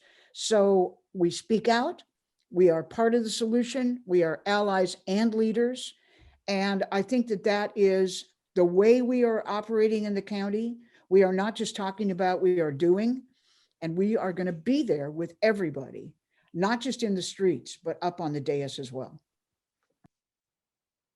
Supervisor Barger. Well, I mean, you're- how do you add on to that? I wholeheartedly agree, and for me, it's about listening as well. Up in my district, up in the Antelope Valley, this has been a challenge, whether it be with the housing and a lawsuit that was filed regarding racism up in how we were enforcing our Section 8 housing. But it's important for me to listen. Listening to Holly, she experienced it. Her family experienced it. So I'm going to listen, but I also want to be a part of the solution and build for the next generation. Because to Holly's point, we have the opportunity, but it's not going to be over, because there are those that thought this was fixed, when certain laws were put into play regarding voting, regarding housing, and yet it still is there. And so we have to continue to not only strengthen, but also check and recheck and continually to check to make sure that what we're saying is actually what is being done. So the word gratitude has come up a lot, especially now in these particular moments. And it's certainly something that is so grounded in me. I think yesterday I was having a moment because we have 2 adult kids who have graduated from college and should be living on their own, and instead they're living here. And, it was just one of those, psht, and my husband said, this is going to end soon. And so we have to be thankful about the 4 of us together. And, that happens, that, a family happens, but it's going to end soon. And I was like, I'm really grateful for the time that I've had uninterrupted with my family. So I'd like to end with going around the room. And actually we'll start with you. Let's see, Commissioner Kuehl, then Commissioner Barger, and then we'll end with Supervisor, Supervisor. Oh my goodness, how could I get that wrong, Supervisor? We'll end with some states they're county commissioners. We just happen to be supervisors. We New know York, what you meant. for instance. That's right? right. Count exactly.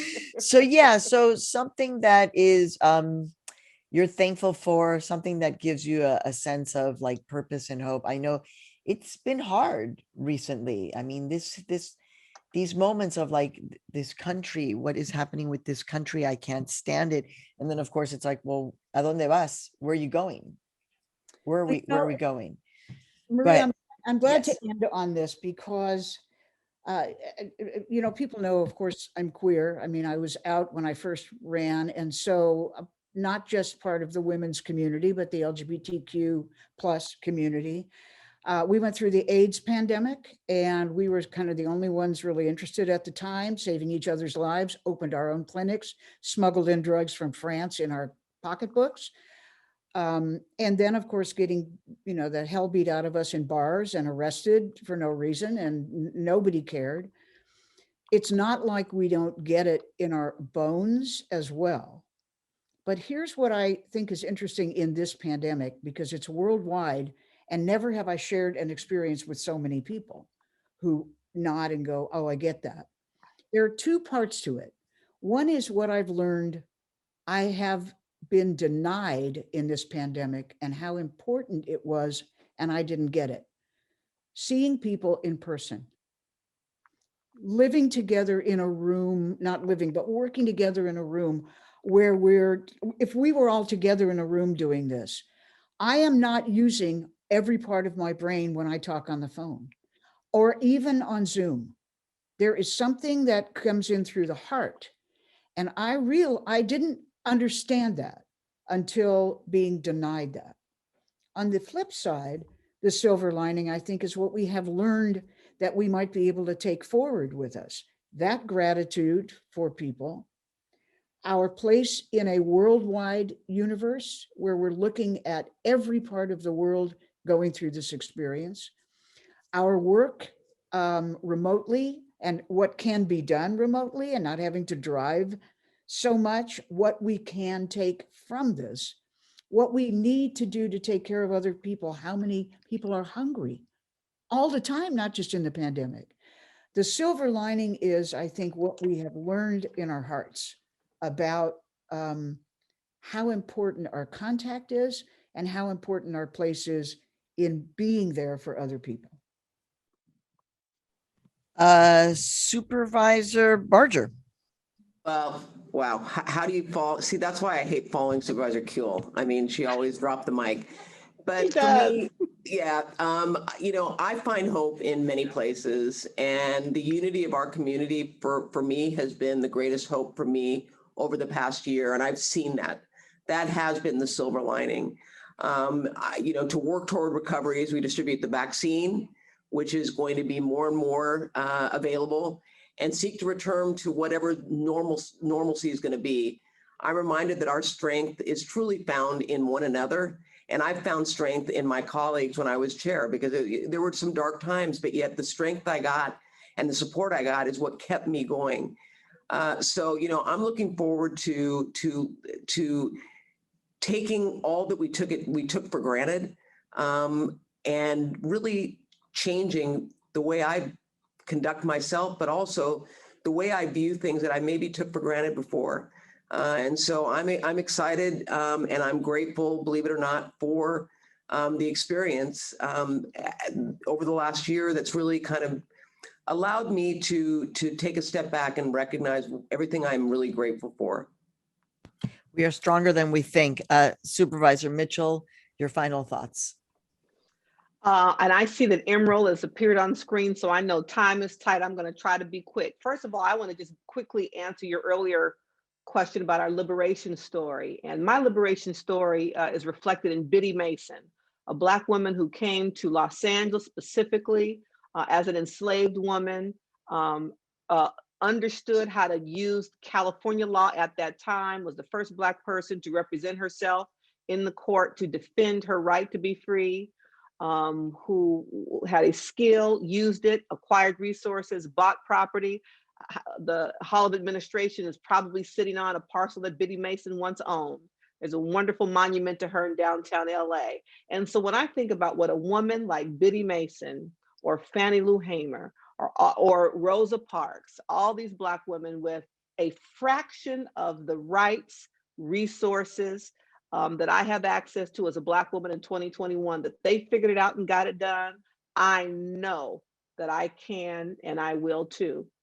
What I hope comes out of this, what I am going to hold myself accountable for post-pandemic, and we will turn this corner sooner rather than later, is to remember the pace at which we were all forced to slow down, and what we were able to experience and notice and feel when we slowed down for a minute. To drive less, for me to cook more meals at home, to have a sense of empathy and compassion for my family, friends, and neighbors, because I see them, because I'm not spinning 100 miles an hour. I hope that that's something that we could all take from this, that we see each other, and that we are willing to connect and be there for each other. The way we've seen people all over this world rise up to pick up prescriptions for that elderly neighbor, I don't know, to meet and get to know that elderly neighbor. Those are the takeaways that I hope that we don't lose, and I'm making a commitment to myself not to lose. That's my hope. Thank you, supervisors. I so appreciate it. Much love from New York. The last trip I made before the shutdown was LA. I think it may have to be the first trip I make as soon as I'm fully vaccinated. Thank you so much for having me. It's been an honor. Thank you. Wasn't that panel fabulous? Thank you to Maria Hinojosa and LA County Supervisors Barger, Kuehl, and Mitchell for such a rich conversation. Your leadership is critical to advancing gender equity, and we are so lucky to learn from your wisdom. On behalf of Mount St. Mary's University, I want to thank our distinguished speakers and our fantastic moderators for challenging and inspired conversations. Thank you to our audience members for joining us today on this, the last day of Women's History Month. This is a special year because at Mount St. Mary's, we're celebrating the 10th anniversary of producing the Report on the Status of Women and Girls in California. It is our hope that you continue to use the report as a resource to advocate in your sector and organizations. COVID-19 and the restrictions that come with it have been with us for more than a full year at this point. And despite the fact that there is light at the end of the tunnel with the promise of vaccinations, we are still living with the realities of a global pandemic. And the consequences of this pandemic will profoundly last for generations. This is why we need you to be vigilant. We need you to raise your voice when you and others need support. Your physical and mental health are vitally important. We need you to challenge your organizations to do better when helping their workforce manage the juggle of our work and home lives. We need you to lead where you can. This pandemic has pushed millions of women out of the workforce, and we will need leaders to build initiatives and programming that centers gender equity in the conversation so we can continue to make positive change. Stay engaged, download our report, and share it with your networks. We are counting on your passion, your energy, and your voices to create the positive change we need in our communities right now. This concludes today's program. Thank you so much for joining us.